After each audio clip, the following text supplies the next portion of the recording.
여러분 안녕하십니까? 중앙선거방송 토론위원회가 주관하는 제21대 비례대표 국회의원 선거 후보자 토론회 진행을 맡은 정현욱입니다.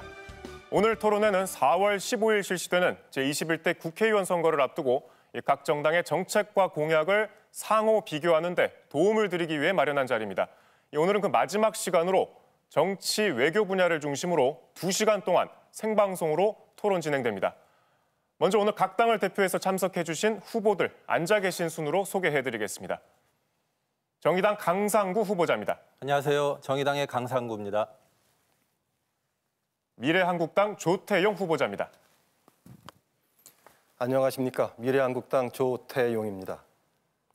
열린민주당 최광욱 후보자입니다. 안녕하십니까. 기호 12번 열린민주당 최광욱입니다. 더불어시민당 김홍걸 후보자입니다. 안녕하십니까. 더불어시민당의 김홍걸입니다. 민생당 한지호 후보자입니다. 안녕하십니까. 오로지 민생, 기호 3번 민생당 한지호입니다. 방금 소개해드린 후보자의 좌석과 발언 순서는 사전에 추첨으로 결정됐습니다. 오늘 토론 주제는 남북관계 및 외교정책과 또 정치 쇄신 방안입니다. 이 토론의 진행 방식은 먼저 각 당의 정치 외교 분야 대표 공약을 시작 반으로 듣고요. 이어서 이 두 개의 주제에 대해서 각각 사회자 공통 질문 뒤에 토론자 간 자유 토론을 하고 마지막으로 마무리 발언 순서 이렇게 진행됩니다. 공정하고 원활한 진행을 위해서 이 토론자들께서는 정해진 발언 시간을 잘 지켜주시기 바랍니다. 첫 번째 순서 시작하겠습니다. 이번 선거에서 이 각 당의 정치 외교 분야의 대표적인 공약, 또 특징적인 정책들을 소개할 수 있는 기회입니다. 이 시간은 아까 말씀드린 대로 2분입니다. 먼저 정의당 강상구 후보자 발언 시작하시겠습니다. 코로나19는 대한민국의 진단키트 같은 역할을 하고 있습니다. 우리 사회의 어디가 문제인지를 속속들이 드러내주고 있습니다. 가장 심각한 곳은 정치입니다. 국민은 감염병 이겨내랴, 당장 먹고 살 길 찾으랴 바쁩니다. 그런데 긴급히 코로나19 대책 만들 시간에 거대 정당들은 급하게 위성정당을 만들었습니다. 정말 국민 마음 너무 모릅니다. 민심 안 닮은 국회의 고질병입니다. 확진 상태입니다. 이런 국회를 민심 그대로 국회로 바꾸기 위해서 작년에 선거법을 개정했습니다. 그런데 양당은 헌법도 무시하고 위성정당을 만든 것입니다. 민심 그대로 국회가 아니라 또 양당 그대로 국회가 될까 봐 국민들은 불안해하고 있습니다. 이런 정당들을 가진 대한민국이 코로나19와의 싸움에서 전 세계 모범이 되고 있다는 사실은 놀랍습니다. 그러나 동시에 당장 그리고 앞으로 먹고 사는 문제는 어떡하나 생각하면 답답할 뿐입니다. 총선이 일주일도 안 남았습니다. 어떤 국회가 구성되느냐에 따라 재난지원의 수준과 속도가 달라질 것입니다. 국회가 어떤 모습이냐에 따라 수출에 의존하는 나라, 세계 유일의 분단 국가인 대한민국이 효과적으로 방역을 하고 세계적 공황의 참화를 예방하며 상호 협력하는 국제사회를 선도할 것인지 아니면 맨날 갈등이나 하고 협력도 없이 고립될 것인지가 좌우될 것입니다. 어떤 국회를 만들 것인가는 어떤 모습의 대한민국을 만들 것인가를 결정합니다. 오늘 이 자리가 그런 논의를 하는 자리가 되길 바랍니다. 비록 위성정당이 많이 나오셨고 총선 후 바로 없어질 정당과 토론하려니까 마음이 좀 허하지만 열심히 토론하도록 하겠습니다. 네, 다음 미래한국당 조태용 후보자 시작 발언하시겠습니다. 존경하는 국민 여러분, 코로나 사태로 얼마나 고생이 많으십니까? 우리 모두 힘을 합쳐서 전 세계를 강타하고 있는 이 위기를 잘 극복해야 하겠습니다. 존경하는 국민 여러분, 이번 21대 총선은 지난 3년간의 국정 운영에 대한 국민 여러분의 평가가 되어야 합니다. 문재인 정권의 무능과 위선 그리고 부패와 무책임은 대한민국의 상식과 원칙을 무너뜨렸고 또한 외교 안보를 무너뜨리고 있습니다. 한미동맹은 흔들리고 한일 관계는 최악인데 그렇다고 한중 관계가 나아진 것도 없습니다. 북핵 협상은 아무런 실질 진전이 없고 오히려 북한의 핵 미사일 능력만 강화되었습니다. 북한은 중재자를 하겠다는 우리에게 얼굴조차 맞대기를 거부하면서 차마 입에 담을 수 없는 모욕과 막말을 퍼부어대고 있습니다. 군사주권 포기 논란에 휩싸인 남북 군사 합의는 수도권과 서해 오도 방어에 심각한 구멍을 냈습니다. 자유민주주의의 대한민국의 존립이 위협받고 있는 것입니다. 그래서 우리 미래한국당은 강한 국가안보, 튼튼한 대한민국을 만들겠다는 약속을 드립니다. 먼저 한미동맹을 복원하고 사드 산불 정책 폐기를 통해서 군사주권을 회복하겠습니다. 굴욕적인 북한 눈치 보기 정책도 폐기하겠습니다. 우리 국방을 와해시킨 남북 군사 합의를 무효화하고 북핵 미사일을 막을 한국형 삼축 체계를 하루빨리 구축하겠습니다.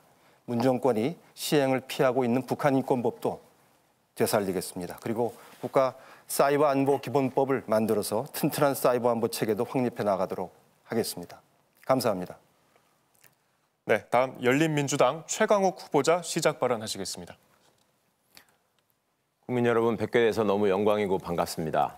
저희 열린민주당은 잘 기억하시는 것처럼 국민 여러분들께서 추천하신 후보와 국민 여러분들께서 정해주신 순번으로 국민 여러분의 선택을 받고자 이 자리에 나왔습니다. 저희들의 공약 또한 국민 여러분들께서 열린 공약으로 제안해 주시고 또 저희들이 후보 간에 밤새워가며 토론한 결과물을 국민 여러분들께 대표적인 12가지 공약으로 제시한 바 있습니다. 그중에 정치 외교 분야 대표 공약으로 저희는 맨 처음에 국회의원 국민 소환제를 제안드린 바 있습니다. 밥값을 하지 못하는 국회의원, 선거 때만 국민의 환심을 살려는 국회의원, 막상 당선되고 난 후에는 민생을 외면하는 국회의원은 반드시 실업자로 만들어야 합니다. 저희가 해보겠습니다. 국회의원 3선 연임 제한 공약도 말씀드렸습니다. 지나치게 긴 기간 동안 국민의 뜻을 받들지 못하는 이상한 정치를 한다면 그 시간은 낭비라고 생각합니다. 다음으로 비례대표 공천을 포함한 공천 과정에서 열린 공천을 통한 실질적인 주권자의 뜻이 구현되는 체제를 법제로 만들고자 합니다. 저희의 열린 정치, 열린 실험을 통해서 많은 새로운 정치적 결과물을 보여드리고 싶습니다. 외교 분야에서는 한반도 평화 프로세스의 중단 없는 전진, 그리고 그것의 완전한 정착을 말씀드리고자 합니다. 그리고 남북관계는 물론 앞으로 다변화된 국제관계를 코로나19 사태 이후로 더더욱 전략적인 마인드가 필요한 우리 외교안보 인력들을 구조조정하고 또 새로운 인재로 양성하는 전략가로서 키울 수 있는 방안에 대해서 고민하고자 합니다. 저는 별도로 특별한 자료를 들고 오지 않았습니다. 보고 읽으면서 낭독하는 자리가 아닌 저희가 갖고 있는 실력, 저희가 가진 진솔한 마음을 국민 여러분들께 설명드리겠습니다. 감사합니다. 네, 다음 더불어시민당 김홍걸 후보자 시작 발언하시겠습니다. 예, 코로나 위기 때문에 여러 가지로 국민 여러분들께서 염려가 많으시겠지만 우리의 미래를 생각하지 않을 수 없기 때문에 저희는 외교 안보 분야에 있어서 남북의 평화와 교류를 확대해서 한반도의 새로운 시대를 열고 더 나아가서는 동북아의 평화와 번영의 공존 새 시대를 열겠다는 대표 공약을 내놨습니다. 구체적으로는 개성공단을 재개하고 북한 철도 현대화를 이루겠습니다. 그래서 우리가 대륙으로 뻗어나갈 수 있는 기틀을 만들겠습니다. 또 비무장지대에 남북 공동시설을 만들어서 남북이 의료 보건 분야에서 우선적으로 협력할 수 있도록 하겠습니다. 또 그 시설에서 평화 공존을 위한 여러 가지 교류가 이루어질 수 있을 것입니다. 문화적 교류, 또 사회적 교류, 여러 가지 교류를 해나가면서 작은 통일을 그곳에서 이루도록 하겠습니다. 주변 국가의 외교를 더 강화해서 한반도 평화가 그들에게도 이익이 된다는 것을 의원 외교, 공공 외교 차원에서 적극적으로 설득해 나가겠습니다. 평화가 곧 경제이고 평화가 곧 성장 동력이란 것을 국민 여러분께 설득해서 남북 경협으로 우리 민족이 제2의 도약을 이룰 수 있도록 하겠습니다. 감사합니다. 네, 다음은 민생당 한지호 후보자 시작 발언하시겠습니다. 네, 기호 3번 민생당입니다. 존경하는 국민 여러분, 얼마나 힘드십니까? 지금 코로나19는 블랙홀처럼 국민의 삶을 송두리째 삼켜버렸습니다. 생계 활동도 외출도 마음대로 못할 지경입니다. 그러나 야속하게도 시간이 멈춤이 없어 이제 6일 후면 제21대 총선입니다. 국민 여러분, 어려울 때일수록 투표는 냉정히 하셔야 합니다. 코로나 사태로 민생이 파탄 지경에 이르렀습니다만 외교 안보의 뿌리는 이미 오래전부터 흔들려 왔습니다. 중국의 사드 보복, 일본의 수출 제한 조치, 미국의 방위비 분담 문제, 어느 것 하나 속 시원히 해결된 것이 있습니까?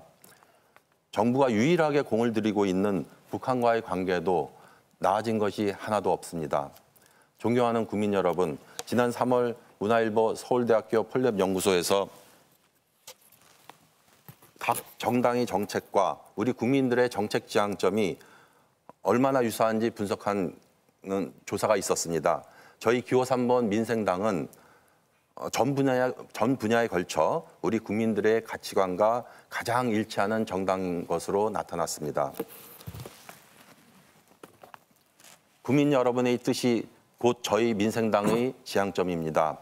북핵 문제는 이념이 아닌 실사구시 관점으로 투트랙으로 비핵화 프로세스와 남북 교류 협력을 동시에 진행하겠습니다.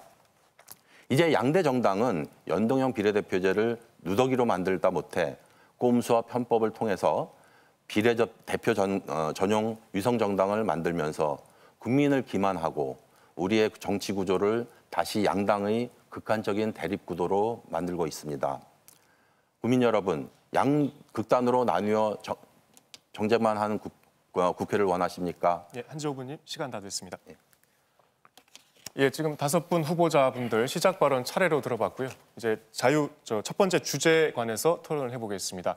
이 첫 번째 주제에 관해서 각 후보자들 쓰실 수 있는 시간은 후보자별로 8분 30초입니다.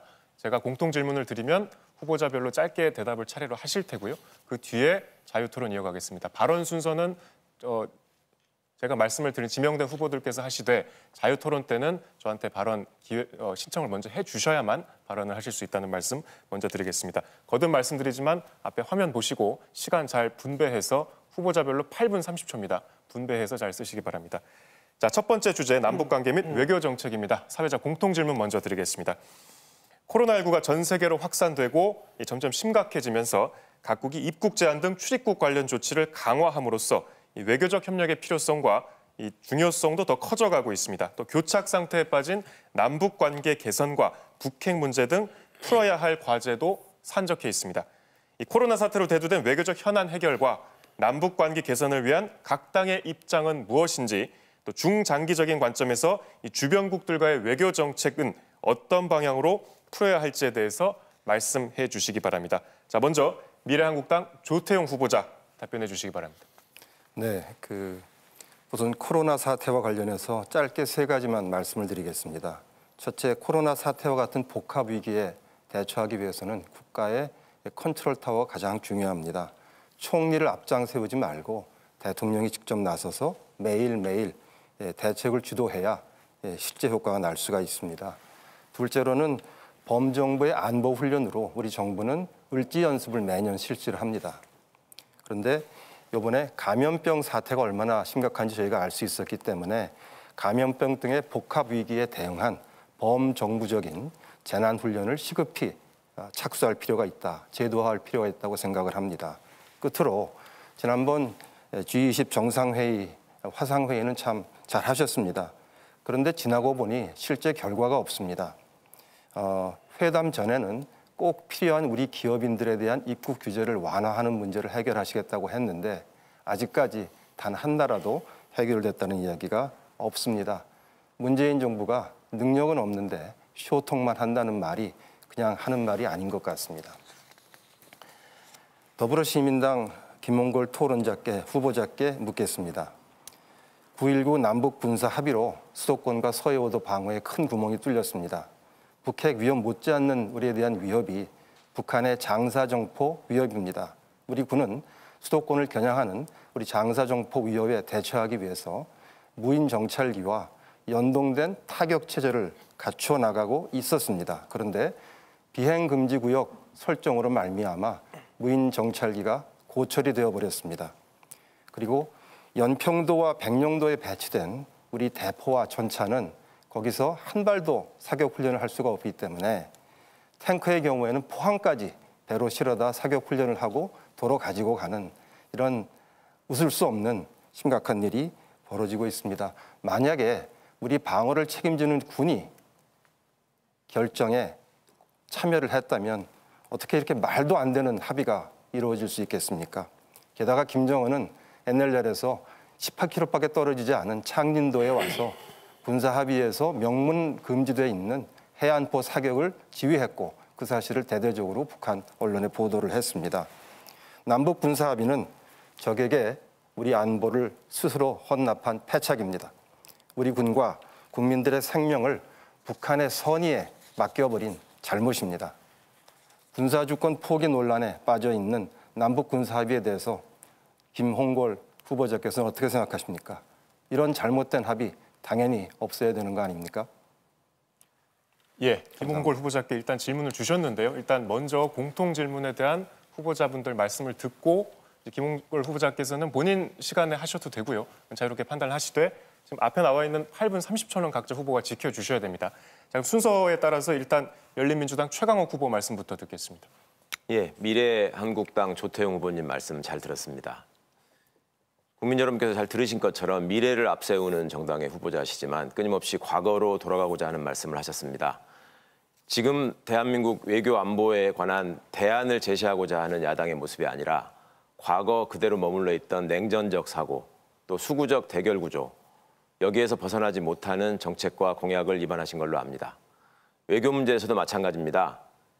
여전히 대미 종속적인 자세, 무조건 일본하고 친해야만 우리에게 이익이 된다는 자세, 이런 자세로는 대한민국이 선진국으로서의 위상을 확보할 수도 없고 동북아 중심국으로서 위상을 다질 수도 없습니다. 저희 열린민주당은 한반도 평화 프로세스의 중단 없는 전진이 가장 중요한 과제라고 생각합니다. 그리고 무엇보다 훌륭한 외교 역량을 갖고 있는 그간의 대통령께서 보여주신 모습, 정상 외교를 통해서 여러 나라로부터 받았던 신뢰, 이런 것들을 바탕으로 신남방, 신북방 개척을 통해서 경제 외교를 활성화하고 또 그것들을 통해서 우리의 동맹을 좀 더 넓혀나가는, 한미동맹이 가장 중요하지만 다원화된 외교를 위한 전략을 소홀히 하지 않는 그런 다변화된 자세로, 전략적이고 지혜로운 자세로 매사에 대처해야 한다고 생각합니다. 대북 문제에 있어서도 북한이 가지고 있는 이중적인 지위를 최대한 감안하고 헌법이 명하고 있는 평화적 통일이라는 사명을 완수하기 위해서 끊임없이 대화하고 끊임없이 설득하고 끊임없이 신뢰를 쌓아가는 과정을 통해서 결국 우리가 바라는 민족의 수건, 통일에 다다르는 길을 앞당겨야 한다고 생각합니다. 예, 사회자 공통 질문 좀 대답 듣고 있습니다. 다음 더불어시민당 김홍걸 후보자 답변해 주시죠. 예, 조태용 후보님께서는 뭐 질문에 마땅한 답변이 생각이 안 나셨는 것 같습니다. 질문을 질문으로 답을 하시는데 저는 질문에 대한 답변부터 먼저 하겠습니다. 코로나 사태 때문에 지금 여러 가지로 국제적인 문제가 많이 발생하고 있습니다. 우리 마음대로 모든 것을 해결하고 우리가 주도적으로 정책을 만들어낼 수는 없는 상황입니다. 그래서 국제 공조가 굉장히 중요하고 문재인 대통령께서는 거의 이틀에 한 번꼴로 수시로 해외 정상들과 전화로 협의를 하면서 한국의 역할을 그분들에게 잘 설명하고 있습니다. 또 세계 각국에서 한국의 경험을 따라 배우겠다고 말씀하고 있습니다. 그것을 우리 외교력을 강화하는데 잘 활용해야 될 것입니다. 우리 외교는 우리 같은 나라는 강대국에게 둘러싸인 그런 지정학적 어려움이 있기 때문에 외교가 생명입니다. 외교는 한 번 잘못하면 돌이키기가 힘든 것입니다. 그렇기 때문에 이번에 외교력을 강화해서 그 힘으로 주변국들이 한반도 평화 문제에도 협력을 할 수 있도록 적극적으로 유도해야 된다고 믿고 있습니다. 예, 다음은 민생당 한지호 후보자께서 공통질문 답변해 주시겠습니다. 예, 기호 3번 민생당입니다. 저는 미래지향적으로 현 정부의 미흡한 점을 잠시 말씀드리겠습니다. 더불어민주당과 미래통합당이 정쟁 수단으로만 이용하고 있는 코로나 초기 대응과 관련해서 한 말씀 드리겠습니다. 현재 정부는 대통령 국정평가 상승과 해외에서의 칭찬을 근거로 정부의 코로나 대응이 성공적이라고 홍보하고 있습니다. 하지만 이는 정부의 자화자찬에 불과하다고 봅니다. 해외에서도 우리와 마찬가지로 코로나 대응 평가에 자국 내의 정치적인 고려가 많이 반영되어 있기 때문입니다. 해외의 정부 비판적인 언론들도 한국을 비교 대상으로 하여 자국의 대처에 대해서 비판하고 있기 때문입니다. 저희 민생당은 우한에서 코로나 발생 이후 첫 지도부 회의에서부터 중국인의 입국 금지를 조속히 확대해야 한다고 주장했고, 대규모 감염 사태가 우려되는 만큼 총선을 연기해서라도 팬데믹을 피해야 한다고 주장했습니다. 결국 저희 민생당이 우려했듯이 중국으로부터 유입된 확진자를 통해 급속도로 확진자 수가 증가했으며, 특히 대구에서는 넘치는 확진자로 인해 의료기관이 포화 상태가 되어 의료기관의 도움도 받지 못한 채 사망하는 안타까운 일도 있었습니다. 또한 복지부 통계에 의하면 중국과 인접한 아시아 4개국의 코로나 확진자 수를 비교해 보면 우리는 주변 3국에 비해서 초기 방역에 실패했음을 보여줍니다. 즉 한국, 싱가포르, 대만, 베트남 4개국의 2월 초 확진자 수는 10여 명으로 비슷했으나 2달 후인 4월 초에는 한국은 10,000명을 넘어 1,000배의 증가율을 보인 반면에 싱가포르는 90배, 대만은 20배, 베트남은 40배의 증가에 그쳤는데, 이는 감염 확산 초기에 중국발 입국을 제한한 것이 결정적인 차이를 낳았다고 볼 수 있습니다. 저희 민생당은 정부의 코로나 초기 대응 실패를 정쟁의 도구로 사용하고 싶지는 않습니다. 그럼에도 중국의 눈치 보기나 재외동포 투표와 관련해서는 정부의 대응에 대해 큰 아쉬움이 남는다고 생각합니다. 저희 민생당은 이런 논란이 재발되지 않도록 새로운 기준을 정립해야 한다고 제안합니다. 각국의 전체 인구 대비 확진자 비율에 따라서 입국 통제 수단을 정하는 방안을 강구해야 합니다. 저자세 외교, 군력 외교라는 비판에도 불구하고 중국으로부터의 입국 금지를 실시하지 않았지만 중국은 한국의 사전 통보 없이 한국인의 입국 금지를 실시했습니다. 이것이 싱하이밍 중국 대사 초치로 끝날 일이겠습니까? 이에 대해 청와대가 급하게 해명했지만 중국인 입국 금지를 하지 못한 이유 중에 하나인 시진핑 주석의 방한도 연기되었다는 보도가 있습니다. 더불어시민당에서는 이와 같은 대중외교의 실패에 대해 어떻게 생각하십니까? 이에 대해서 김홍걸 후보님께 여쭙겠습니다. 예, 일단 공통질문 답변 마저 듣겠습니다. 마지막으로 정의당 강상구 후보자 답변하시겠습니다. 코로나19가 전 세계적으로 유행하면서 여러 나라가 국가의 문을 닫고 있습니다.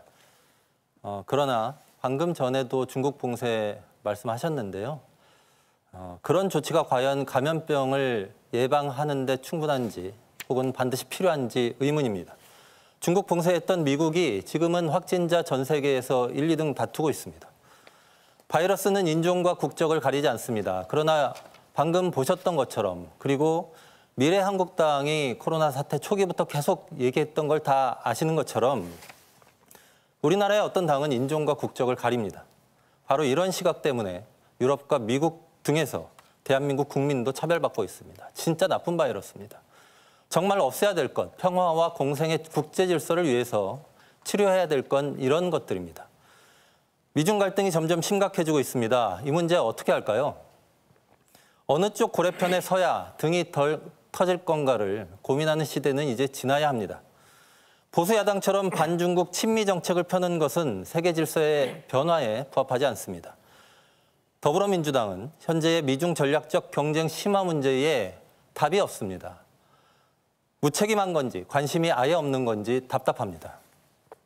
강대국들이 지정학적 대립에서 벗어나서 철도와 도로, 북한 SOC의 공동개발 등 지리 경제학적 이익을 함께 나눌 수 있도록 정부가 선도적인 역할을 해야 됩니다.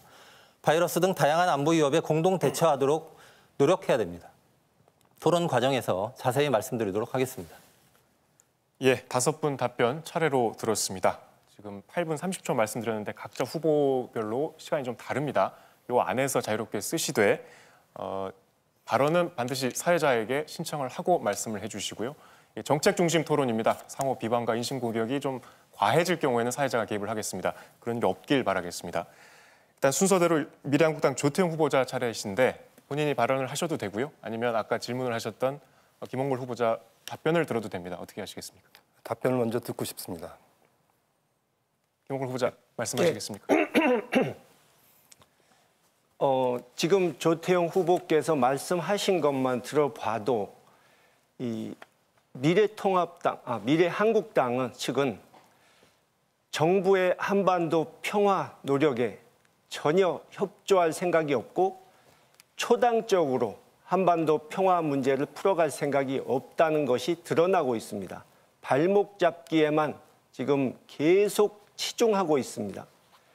남북 군사 합의가 부족한 점이 있다면 더 적극적으로 북한과 대화에 나서서 그것을 부족한 점을 보완하라고 말을 해야 됩니다. 그것을 폐기하라, 다시 대결 시대로 돌아가라, 상황을 더 악화시켜라, 이런 말을 하는 것은 무책임한 주장입니다. 또 북핵 능력을 강화시켰다고 말씀하시는데 북한 핵실험, 미사일 실험, ICBM 실험을 지금 1년 6개월째 안 하고 있습니다. 박근혜 정권 때 북한의 핵 능력, 미사일 능력이 훨씬 더 빠르게 강화됐습니다. 그 부분에 대해서 조태용 후보님도 박근혜 정권에서 요직을 맡으셨기 때문에 잘 아시리라고 믿습니다. 예, 후보자님께 다시 한번 공지드리겠습니다. 지금 자유토론입니다. 사회자가 사회 개입을 하지 않아도 이제 말씀을 자유롭게 하실 수 있는데요.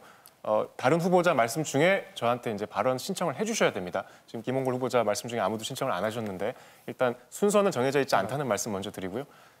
조태용 후보자 답변하시겠습니까? 김홍걸 후보자 말씀을 들어봤는데 역시 우리 안보를 강화를 어떻게 하겠다는 데 대해서 제가 보기에는 관심도 부족하고 대책이 없는 것 같습니다. 말씀을 안 하십니다. 다른 후보자님들 이 국방부 분야, 또 군사 분야에 대한 말씀이 거의 없으셨습니다. 자, 북한이 1년 반 동안 미사일 실험을 안 해서 참 다행이다. 이렇게 얘기할 수 없습니다. 왜냐하면 작년부터 북한이 25차례 미사일 발사를 했고 올해 벌써 9차례를 했습니다. 이것들은 전부 단거리 미사일이고 사정권에 들어가는 나라는 딱 하나밖에 없습니다. 대한민국입니다. 따라서 미국은 이 문제에 대해서 좀 다른 생각을 할 수 있지만 대한민국 대통령이라면 이걸 자기 문제로 생각을 해야 되는데 현 정부가 그렇게 하고 있다는 인상이 전혀 들질 않습니다. 정말 믿음이 가지 않습니다. 김홍걸 후보자께 그러면 다른 질문 하나 드려보겠습니다. 남북 간의 정상회담을 4번을 했다고 이번 정부가 성과로 자랑을 합니다. 제가 뭐 하나 좀 보여드리겠습니다.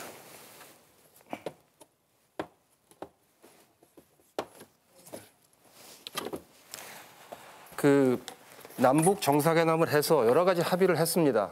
문 대통령께서는 남북 간의 평화 경제를 하시겠다고 합니다. 근데 이 표를 한번 보십시오. 보수 정부인 두 정부가 남북 정상회담도 한 번도 없었지만 1,700명이 넘는 이산가족 상봉이 있었습니다. 그런데 문재인 정부에서는 과연 몇 명이나 했는가? 그 절반이 안 되지 않습니까? 이것만 보더라도 회담은 많았으나 국민들이 원하는 결과는 없었다 이렇게 말씀드릴 수 있습니다. 또 한 가지 있습니다. 북한은 미북 정상회담 전에 자기들이 잡고 있었던 미국인 인질 4명을 다 풀어줬습니다.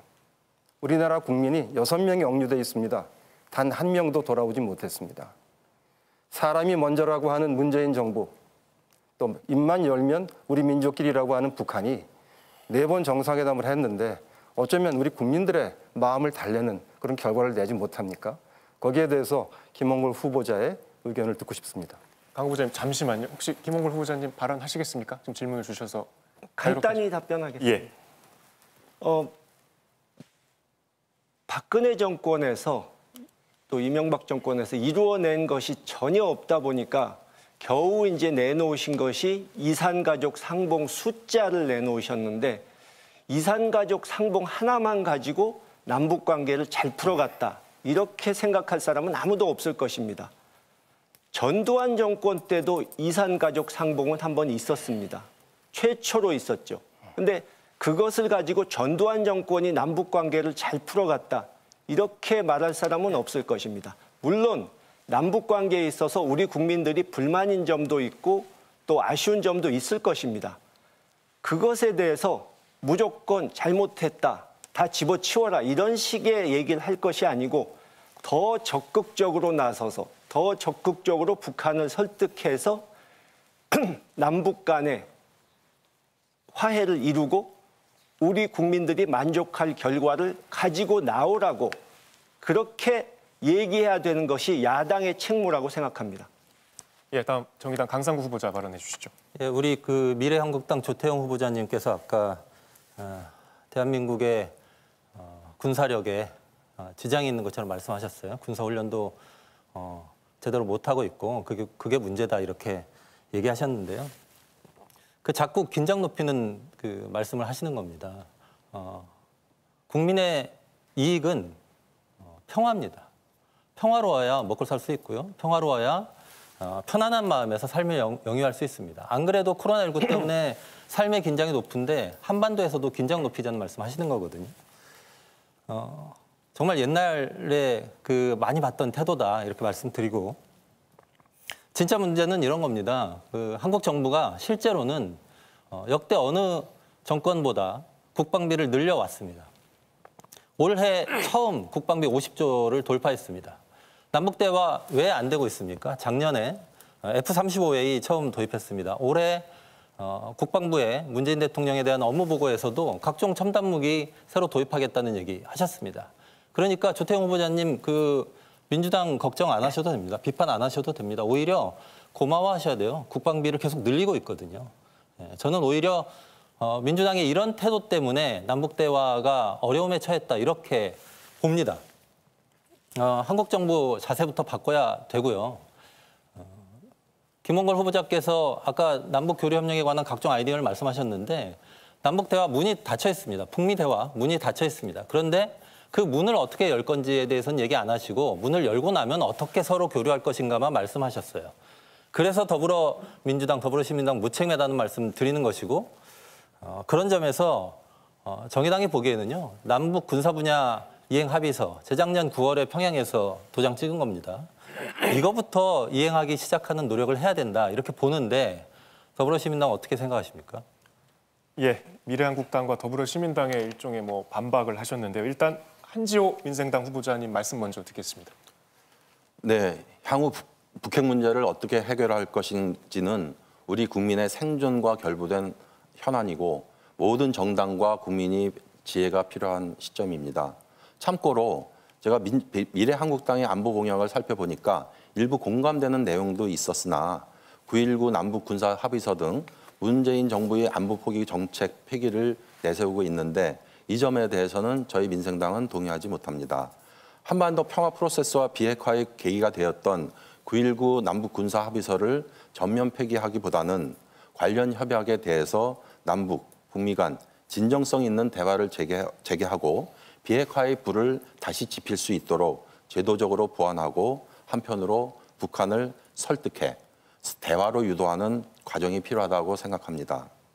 저희 민생당에서는 북핵 문제 관련해서 대화와 군사 대응책을 병행해 준비하는 실사구시 투트랙으로 관리할 것입니다. 즉 북한과의 진정한 대화 재개를 위해 제로 베이스에서부터 복귀하고 대화가 원활히 진행되도록 하여야 하며 만에 하나 북한이 대화에서 이탈해 대량 살상 무기로 우리의 안전을 위협할 경우에는 굳건한 한미 동맹과 상응한 국방 역량으로 강력히 대비하도록 하여야 합니다. 예, 다음 열린민주당 최광욱 후보자님 발언해 주시죠. 예. 조태용 후보님께 좀 여쭤보고 싶은 게 있습니다. 조태용 후보님은 평소에 제가 그 외교 관료로서 쌓아오신 그 화려한 경력, 그다음에 또 뛰어난 능력과 인품에 대해서 많은 말씀을 들은 바 있습니다. 그 과거에 이제 참여정부 때 청와대와 외교부에 계시면서 2005년도에 있었던 9.19 남북 공동선언 실무 작업을 하시는데도 큰 역할을 하신 걸로 알고 있고요. 그런 차원에서 지금 미래한국당의 외교 정책과 관련해서 또 조태용 후보께서 청와대의 안보실 1차장으로 근무하실 때 그 박근혜 대통령이 중국의 전승절 행사에 참석해서 연단에 올라가서 시진핑 주석하고 함께 서 있는 모습들이 있었죠. 그런 정책을 입안하고 실현하셨던 입장에서 지금 중국 봉쇄가 답이었다라는 미래통합당과 미래한국당의 입장에 대해서 어떻게 생각하시는지, 그리고 지금 계속 말씀하고 계시는 그런 냉전 시대로의 회귀로 떠올릴 수밖에 없는 그런 여러 정책 방향에 대해서 과거 참여정부 때부터 남북 평화 프로세스의 일환으로 이루어졌던 여러 정책들의 실무를 담당하신 입장에서 내적 갈등은 없으셨는지, 그리고 중국과 러시아가 앞으로 코로나 사태 이후에 다변화된 국제 무대에서 북핵 문제를 해결하는 데 있어서 정말로 아무런 역할을 할 수 없고 필요가 없는 존재라고 생각하시는 것인지, 그리고 중국의 환자 급증으로 인한 입국 금지를 주장하셨던 당의 입장과 동일한 입장을 가지고 계신 위성정당 출신으로서 미국에서 폭증하고 있는 환자 문제는 어떻게 하실 것인지, 미국 시민들 또 EU에서 들어오는 여러 시민들에 대해서도 입국을 금지하자고 계속 주장하실 것인지 여쭤보고 싶습니다. 조태용 후보님 지금 발언 시간 쓰시겠습니까? 좀 이따 쓰죠. 김원골 후보님 말씀해 주시죠. 아까 두 분 질문에 대해서 예. 답변을 짧게 하겠습니다. 이제 강상구 후보님께서 이제 남북 관계를 풀어나갈 대안이 있느냐 말씀하셨는데, 저는 정의당에 묻고 싶습니다. 정의당은 집권 여당과 달리 훨씬 부담이 적습니다. 집권 여당은 뭔가 얘기를 하면 책임을 져야 되지만 정의당은 소수 야당이기 때문에 얼마든지 그런 대안을 말씀하실 수 있는데, 정의당에서 구체적인 대안을 말씀하시는 것을 들어본 적이 없습니다. 또 외교 전략 같은 것은 이렇게 하면 다 해결된다 하는 그런 정답이 있을 수가 없는 것입니다. 상대가 있기 때문에. 그리고 그것을 공개적으로 떠들면서 할 수도 없다는 점을 기억해 주시기 바랍니다.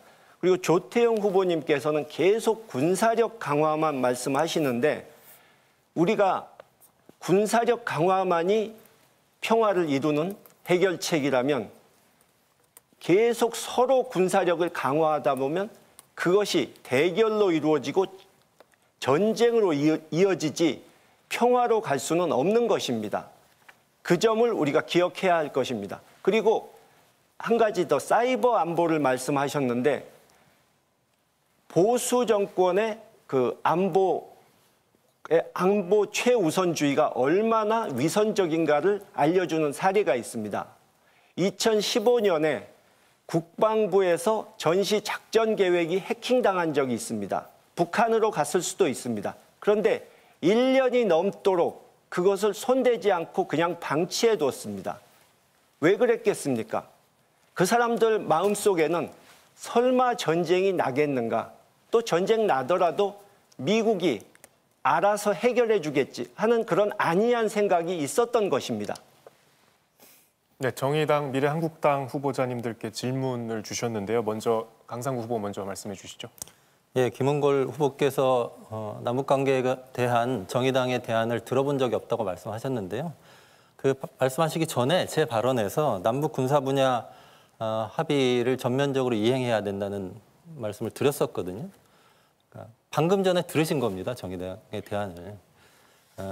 조금 더 설명드리면, 남북 군사 분야 이행 합의서에 따르면 남북 양측이 무기를 증강할 때는 서로 협의하도록 돼 있습니다.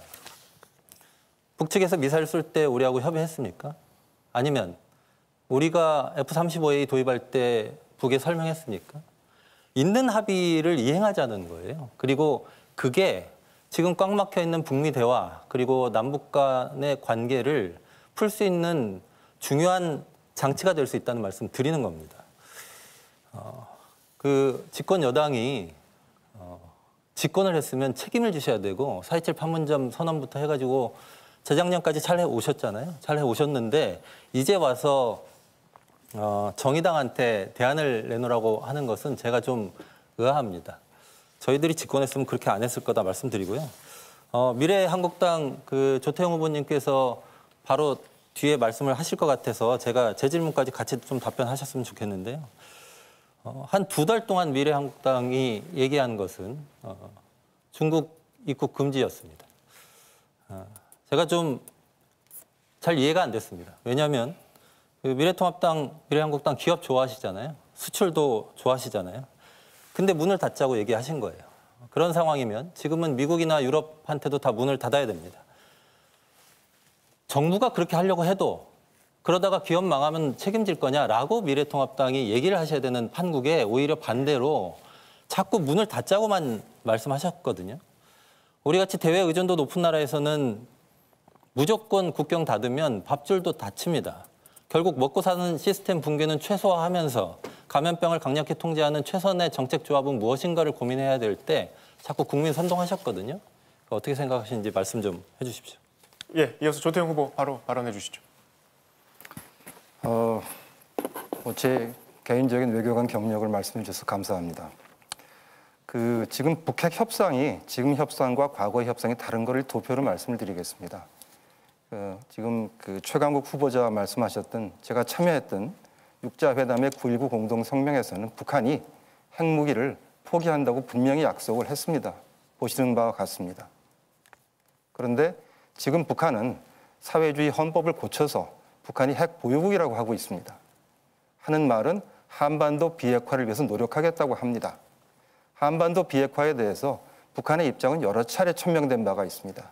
그 핵심은 핵무기를 가지고 있고 사용할지도 모르는 주한미군까지 다 철수를 하겠다고 해야 북한의 핵 포기를 이야기할 수 있다는 것입니다. 여러 가지 다른 것도 있습니다만은 그것이 핵심입니다. 따라서 제가 주장하고 싶은 것은 비핵화를 위한 협상 노력, 외교 노력은 필요합니다. 그런데 우리가 가짜 비핵화 협상을 할 수는 없습니다. 진짜 비핵화 협상을 해야 된다는 말씀을 드리고 현재까지 북한이 한 2년 동안 취해온 행동 중에서 비핵화를 향한 행동은 거의 없었고 아무런 진전이 없다는 말씀을 드리겠습니다.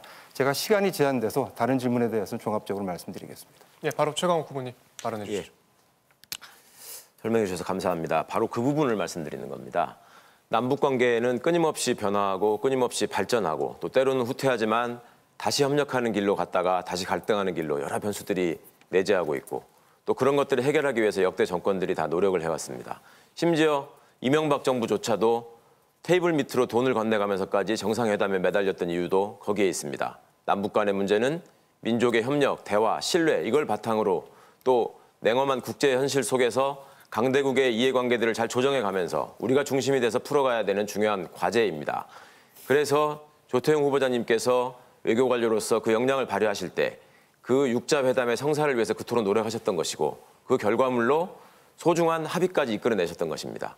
그 합의가 있으니까 그 합의에 핵포기를 선언한 것이 명문화되어 있으니까 저희가 지금도 북측에 대해서 할 얘기가 있는 것이고 북측의 태도 변화를 촉구할 수 있는 것입니다.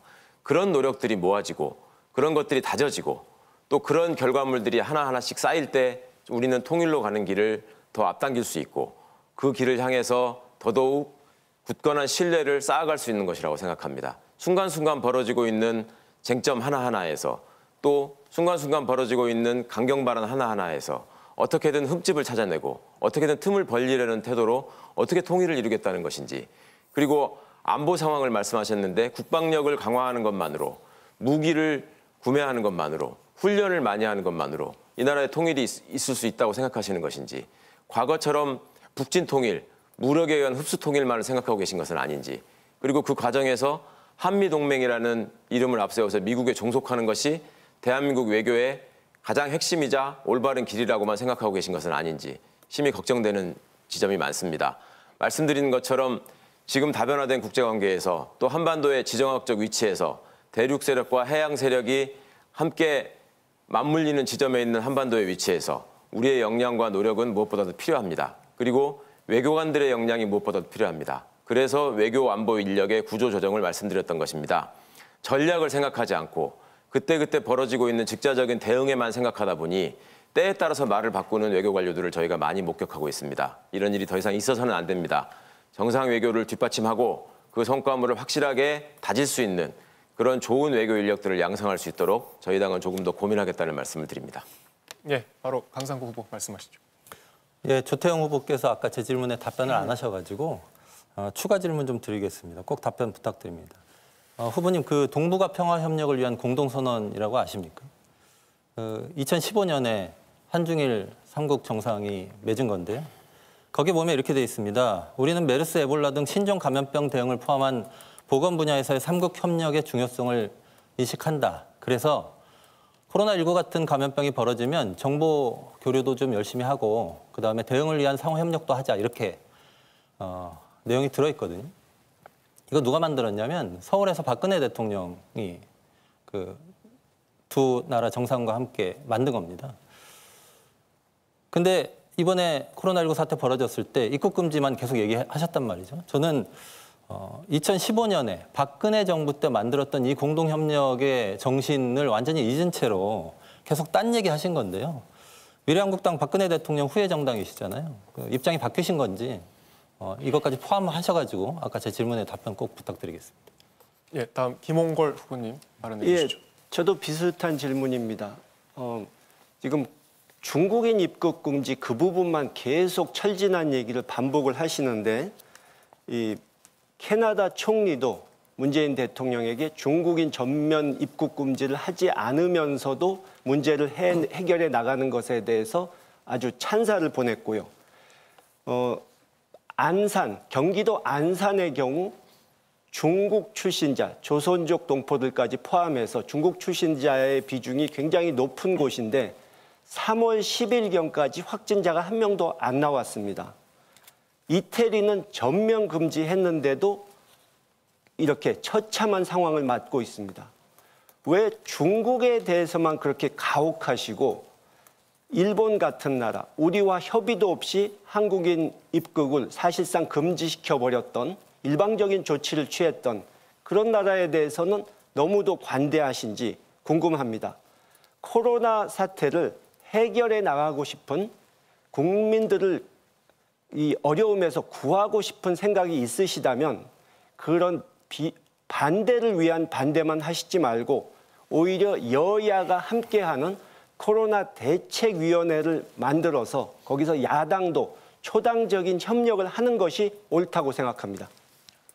예, 토론이 점점 뜨거워지고 있는데 좀 각자 남은 시간 꼭 확인하셔야 됩니다. 일단 조태영 후보 발언하시죠.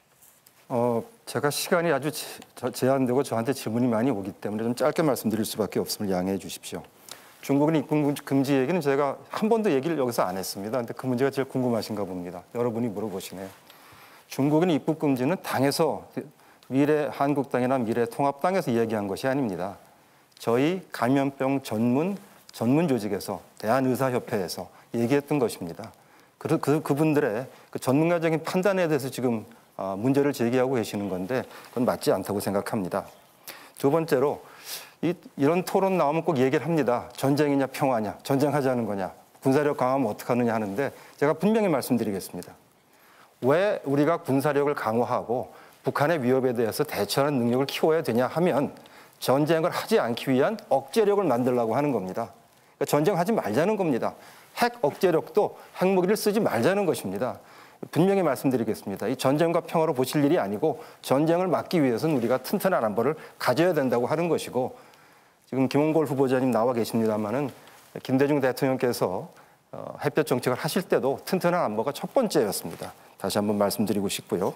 그다음에 최강욱 후보자께서 그렇다고 생각은 안 하지만 외교관의 명예에 대한 말씀하셨는데 외교관은 그런 집단이 아니라고 제가 대표해서 말씀드리고 싶고요. 끝으로 김홍걸 후보자님 말씀 중에 이산가족 상봉 숫자가 그렇게 중요하냐 하는 뜻으로 들리는 말씀을 하셨는데 그건 아니라고 생각합니다. 정말 고령의 이산가족 한 분 한 분이 한을 푸시는 것은 중요한 일이라고 저는 생각합니다.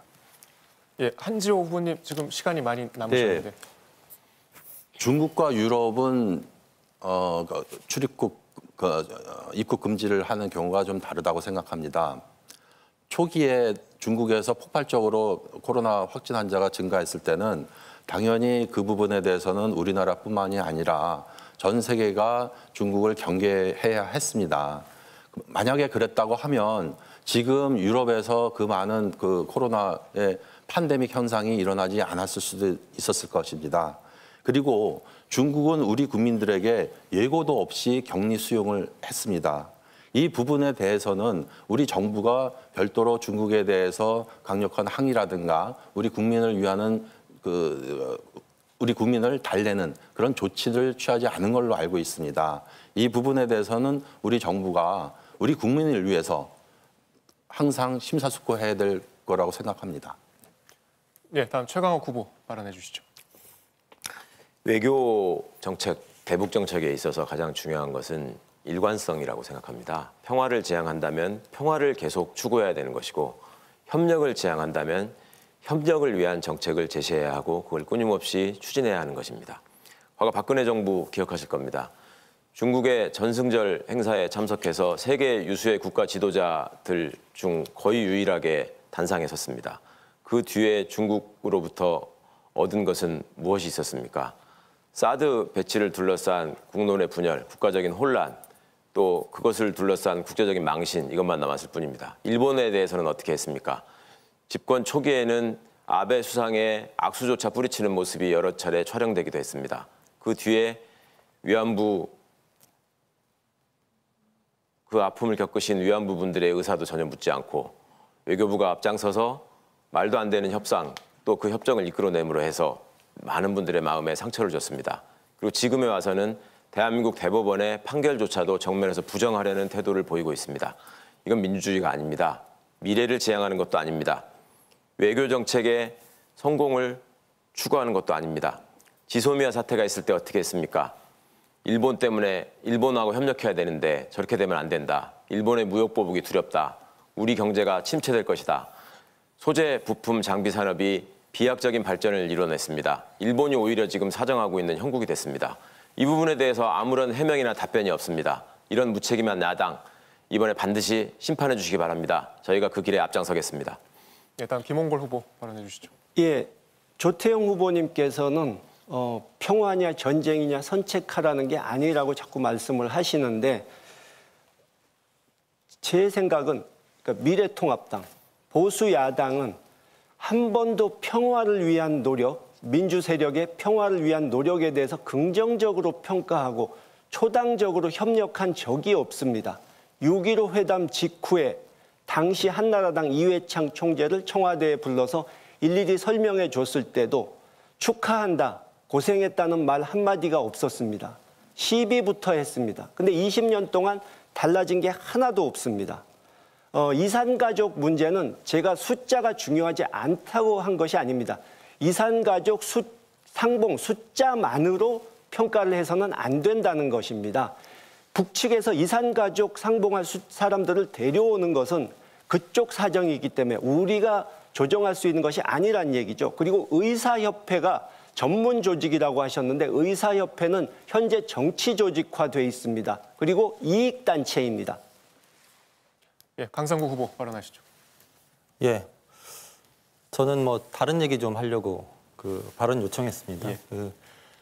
미국이 최근에 한국 정부에게 방위비 분담금 기존보다 5배 인상 요구했습니다. 북미 대화의 돌파구를 열어야 될 시점에서 완전히 다른 얘기, 딴짓하고 있는 건데요. 지금도 직간접적으로 정부가 주한미군에 지원하는 돈이 5조가 넘습니다. 그런데 방위비 분담금을 6조를 달라고 합니다. 우리 중앙정부가 코로나19 때문에 국민들에게 긴급재난지원금 현재까지는 소득 하위 70%에게 주겠다라고 한 상태인데 거기 들어가는 돈이 한 7조 정도 됩니다. 그러니까 비슷해요. 주한미군이 무슨 긴급재난에 지금 빠져 있습니까? 근데 매년 그 돈을 달라고 하는 건데요. 가맹점한테 가맹비 5배씩 올려달라고 하는 거는 대기업도 안 하는 짓입니다. 매우 심각하다 이렇게 말씀드리고 주한미군 노동자 4,000명 일자리는 그 와중에 없어지게 생겼습니다. 그래서 정부가 좀 분명하게 중심을 잡고 방위비 분담금 동결시키거나 오히려 인하해야 된다고 생각하는데요. 제가 원래는 더불어시민당 김원걸 후보께 질문 드리려고 했는데 시간이 안 남아서 나중에라도 시간 있으시면 다른 타임에라도 답변 꼭 좀 부탁드리겠습니다. 방위비 분담금 문제에 대해서 우리 조태영 후보자님은 어떻게 생각하시는지 얘기를 좀 해주시죠. 예, 일단 김홍골 후보는 시간을 다 쓰셨고요. 나머지 후보자분들도 지금 시간이 많이 남지 않았습니다. 일단 한지호 후보 말씀 먼저 듣겠습니다. 예, 강상구 후보님께서 한미 관계에 대해서 말씀하셨는데요. 미국은 이번 코로나 사태에서 리더십이 완전히 실종된 모습을 보여주고 있습니다. 미국은 국제 관계에서 일방주의 및 상호 경쟁을 유발하고 책임 전가를 하는 데만 급급하고 있습니다. 그래서 한미 간의 전략적 소통을 통한 동맹과 현안 관리를 위한 지속적인 노력이 필요합니다. 이번 제11차 한미 방위비 분담 협상을 원만하게 타결하고 한미 동맹의 포괄적이고 호혜적인 발전 지속을 추진해야 합니다. 그리고 대일 관계에 대해서 한 말씀 하겠습니다. 예. 한일 관계에서는 일본은 2주 전까지도 도쿄올림픽이 개최된다고 장담했습니다. 일본은 결국 올림픽 개최를 1년 연기하고 바로 이어서 코로나 긴급 사태를 선언하기에 이르렀습니다. 일본은 국제적으로 코로나 확진자 및 사망자 수를 은폐하지는 않았는지 하는 의심을 받기도 합니다. 우리 외교부는 한일 외교를 국내 정치적 문제로 인식하는 경향이 매우 심합니다. 게다가 여당 및 진보 진영에서는 반일을 넘어 극일까지 강조하고 있는 상황입니다. 우리 정부는 대승적인 차원에서 한일 관계를 안정적으로 관리하여 양국 간의 관계를 미래지향적이고 발전하고 강화한다는 원칙을 세워야 합니다. 그래서 일본이 수출 규제 조치를 철회하고 강제징용 판결 문제에 따른 경색 국면을 완화시켜야 합니다. 그리고 역사 영토 문제에 대해서는 단호한 대응과 함께 경제, 사회, 문화, 스포츠 등 실질적 협력을 강화하는 투 트랙의 접근 관계를 복원해야 합니다. 자, 이제 짧게 한 말씀씩 할 수 있는 시간 정도 남은 것 같습니다. 일단 가장 시간이 많이 남은 최강욱 후보 말씀하시겠습니다. 예, 고맙습니다. 문재인 정부 잘하고 있습니다. 그간의 대통령의 정상 외교 또 그것을 통해서 이루어지는 장면을 생중계 화면으로 보시면서 그 가슴 벅찬 흥분을 느꼈던 적이 얼마나 있었는지 한번 떠올려 보시기 바랍니다. 백두산 천지에서의 만남, 판문점에서의 만남, 그리고 세계 각국의 정상들이 대통령께 앞다투어 면담을 신청하고 도움을 요청하는 상황, 그리고 그 모든 사람들을 한 화면에 불러서 회의를 주재하시는 모습, 이런 것들이 대한민국의 국격을 올리고 통일을 앞당기고 있습니다. 야당의 모습은 어땠습니까? 심지어 그 역사적인 북미 정상회담의 순간에도 지방선거 일자와 겹쳐서 날짜를 이상하게 잡았다라고 비판하는 세력입니다. 이런 세력의 미래를 맡길 수는 없습니다. 이번 선거에서 확실하게 판단하고 심판해 주시기 바랍니다. 예, 다음 조태영 후보 발언 시간 쓰시겠습니까? 그 코로나 바이러스 얘기는 더 안 하려고 했는데 말씀들이 많으셔서 제가 이렇게 말씀드리고 싶습니다. 우리 국민들이 잘 이겨내셨습니다.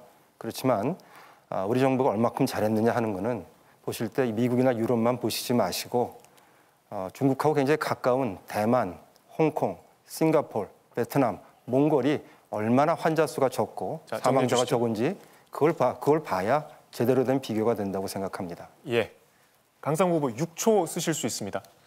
예.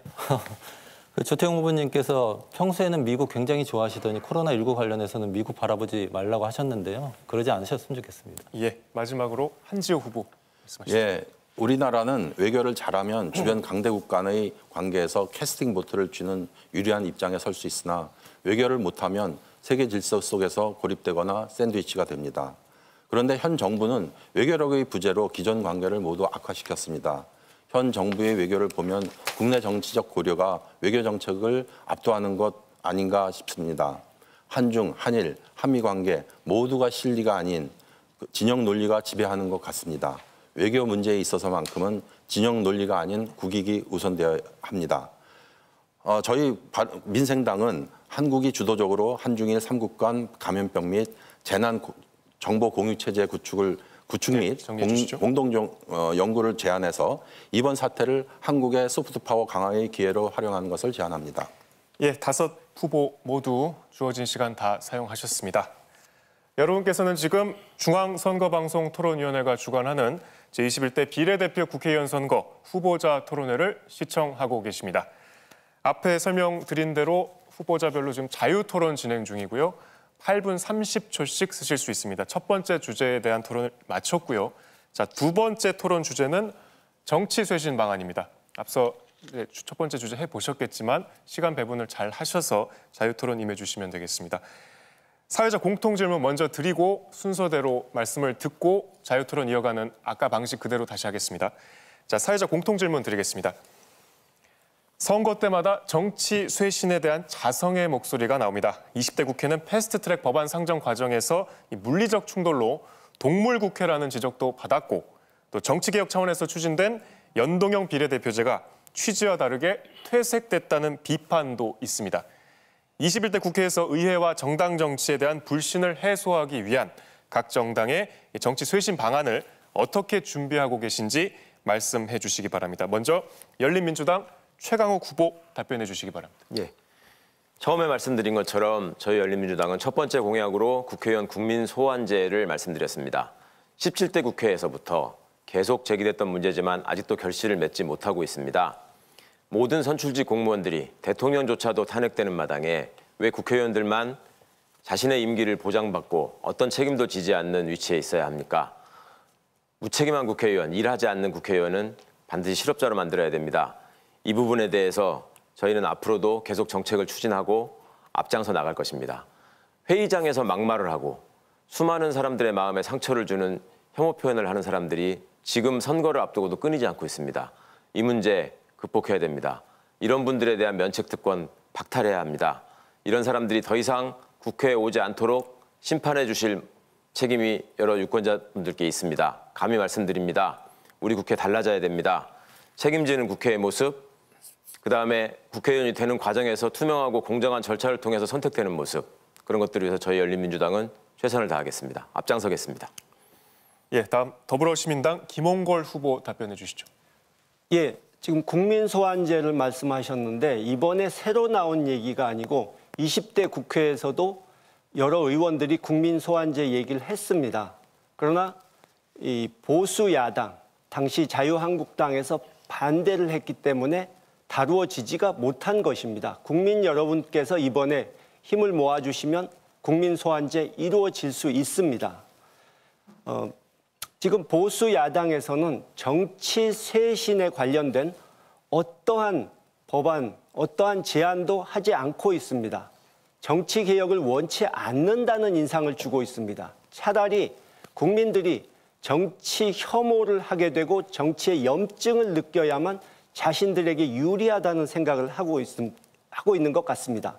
그래서 저희는 일하는 국회를 만들고 정쟁을 조금이라도 줄이기 위해서 국민소환제 외에도 상임위나 본회의를 상시 열 수 있게 하고 최근에 보여준 보수 야당 후보들, 미래통합당 후보들의 막말 사태, 선거 중에 후보자가 제명이 되는 그런 사태를 더 이상 만들지 않게 하기 위해서 의원들이 더 이상 막말을 하지 못하게 하기 위해서 윤리위를 철저히 강화할 생각을 하고 있습니다.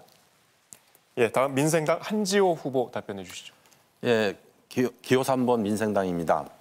우리나라 정치에 진정한 합의제 민주주의를 실현하기 위해서 2018년 12월 초에 당시 바른미래당의 손학규 대표와 정의당의 이정미 대표가 열흘에 걸친 단식을 통해서 연동형 비례대표제의 도입이라는 선거제 개혁의 논의를 촉발했습니다. 가까스로 연동형 비례대표제는 도입되었으나 양대 정당의 이기심에 의해 누더기가 되었는데 그것도 모자라 양대 정당은 비례위성 정당이라는 꼼수와 편법을 들고 나와 민주주의를 퇴행시키고 국민을 기만하는 행태를 보이고 있습니다. 지난 1월 8일에 비례자유한국당이 창당준비위원회를 결성했다고 선관위에 신고하면서 우리나라 정치사에 비례위성정당이 등장했습니다.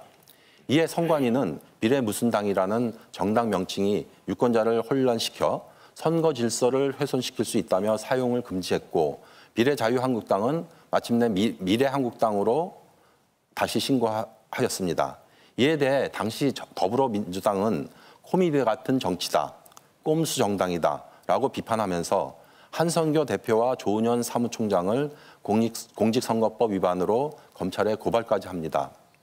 그러면서 더불어민주당은 비례형 위성정당은 창당 및 등록 자체가 위법이다라고 주장하였고, 선관위에 대해서는 미래한국당 등록은 선관위의 직무유기와 같다라고 하면서 허용을 철회하라고 촉구했습니다.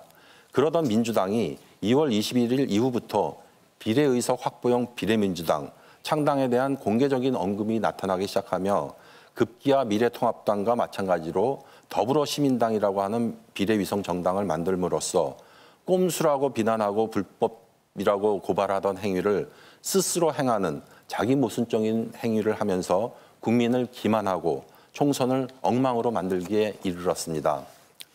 위성정당은 민주주의에 역행합니다. 위성정당이 난립하는 국가들은 대부분 민주주의가 공고화되지 않은 국가들이며 연동형 비례대표제를 운영하면서도 민주주의가 발전한 독일, 뉴질랜드 등에서는 위성정당과 같은 사례가 발생하지 않았습니다. 위성정당의 설립은 불법입니다. 선관위는 비례정당 명칭 사용에 대해서 정당법에 따라 비례자유한국당의 명칭은 불허하였으나 미래한국당의 경우는 허용하였는데, 이에 대해서 더불어민주당 역시 가짜 정당이라고 강력히 규탄한 바 있습니다. 위성 비례정당은 헌법, 정당법, 공직선거법 등의 각 관련 조항에 위배되는 불법 정당입니다. 이에 따라서 각 시민단체의 헌법소원이 이루어지고 있습니다. 먼저 지난 3월 26일 경실련은 더불어시민당과 미래한국당에 대해 정당 등록 위헌 확인 헌법소원을 청구했고, 정당 등록 효력 정지 가처분 신청서를 헌재에 제출했습니다. 또한 참여연대는 4월 7일 위성정당에 대해서 제21대 총선의 비례대표 국회의원 후보자 등록을 취소해달라는 헌법소원을 헌법재판소에 제기하면서 중앙선거관리위원회가 미래한국당과 더불어시민당의 비례대표 후보 등록을 받아준 것은 원천 무효이자 선거권과 표현의 자유를 침해하는 위헌적인 처분이라고 주장했습니다. 선관위의 역할이 이 시점에서 아주 중요합니다. 비례위성정당에 대한 제1차적 책임은 미래통합당에 있고, 비례위성정당의 위법성을 강력 규탄했던 민주당 역시 그 책임을 면하기 어렵습니다. 동시에 선관위의 오락가락한 입장이 더해져서 비례위성정당이라고 하는 정말로 부끄러운 사태가 발생했습니다. 지금이라도 선관위는 독립적 헌법기구인 지휘의 입장에서 그 역할과 책임을 방기해서는 안 될 것이고, 더 늦기 전에 선거에서 최소한의 질서와 규율이 지켜지도록 감독을 강화하고 법 위반 사항에 대해서 강력 대처해야 할 것을 요구합니다. 예, 다음 정의당 강상구 후보 답변해 주시죠. 거대 양당은 지역구 주민들의 사표 심리에 올라타서 국민의 지지보다 과도하게 의석을 배분받아 왔습니다. 불로의석입니다. 민주당과 미통당이 만든 위성정당은 지역구에서 특권은 특권대로 누리면서 비례대표도 싹쓸이하겠다는 심산입니다. 승자가 되는 걸 누가 뭐라고 하겠습니까? 다만 독식하는 건 정말 문제입니다. 1등한 사람이 금메달만 따면 됐지 은메달, 동메달 다 가져가면 안 되는 거 아니겠습니까? 승자 독식 선거 문화는 우리 사회의 승자들만 국회의원 되는 결과를 낳았습니다. 변호사, 교수, 의사, 기업 CEO, 고위공직자 이런 정도 아니면 국회의원 명함도 못 내밉니다. 이런 분들이 없는 살림에 죽어라 일하는 우리 서민들, 맨날 쪼들리는 국민 심정 어떻게 알겠습니까? 진짜 절실함이 뭔지 알겠습니까? 온갖 이유로 차별받는 사람들의 마음을 압니까? 차라리 놀부가 흥부를 대변하는 게 빠를 것 같습니다. 국회의원 특권만이라도 좀 없애보자고, 세비라도 줄이자고 정의당이 그렇게 주장했습니다. 대답이 없습니다. 21대 국회에서 세비 30% 줄이고 특권 없애는 것부터 하겠습니다. 요즘 코로나19 때문에 국난 극복하자는 이야기가 많이 나옵니다. 위성정당이 정치를 어지럽히는 것, 이것도 국난입니다. 꼭 극복하겠습니다. 네, 다음 미래한국당 조태영 후보 답변해 주시죠. 예, 이번 주제가 정치 쇄신입니다. 정치 쇄신을 하자는 건 제 생각에는 결국 국민의 신뢰를 다시 찾아오자는 그런 뜻으로 생각이 됩니다. 그러기 위해서 필요한 것이 책임과 통합이라고 생각합니다. 책임 있는 정치를 통해서 국민 통합을 이루면 그것이 정치 쇄신이고 민주주의 발전입니다. 그러나 지금의 정치권의 모습은 그렇지 않습니다.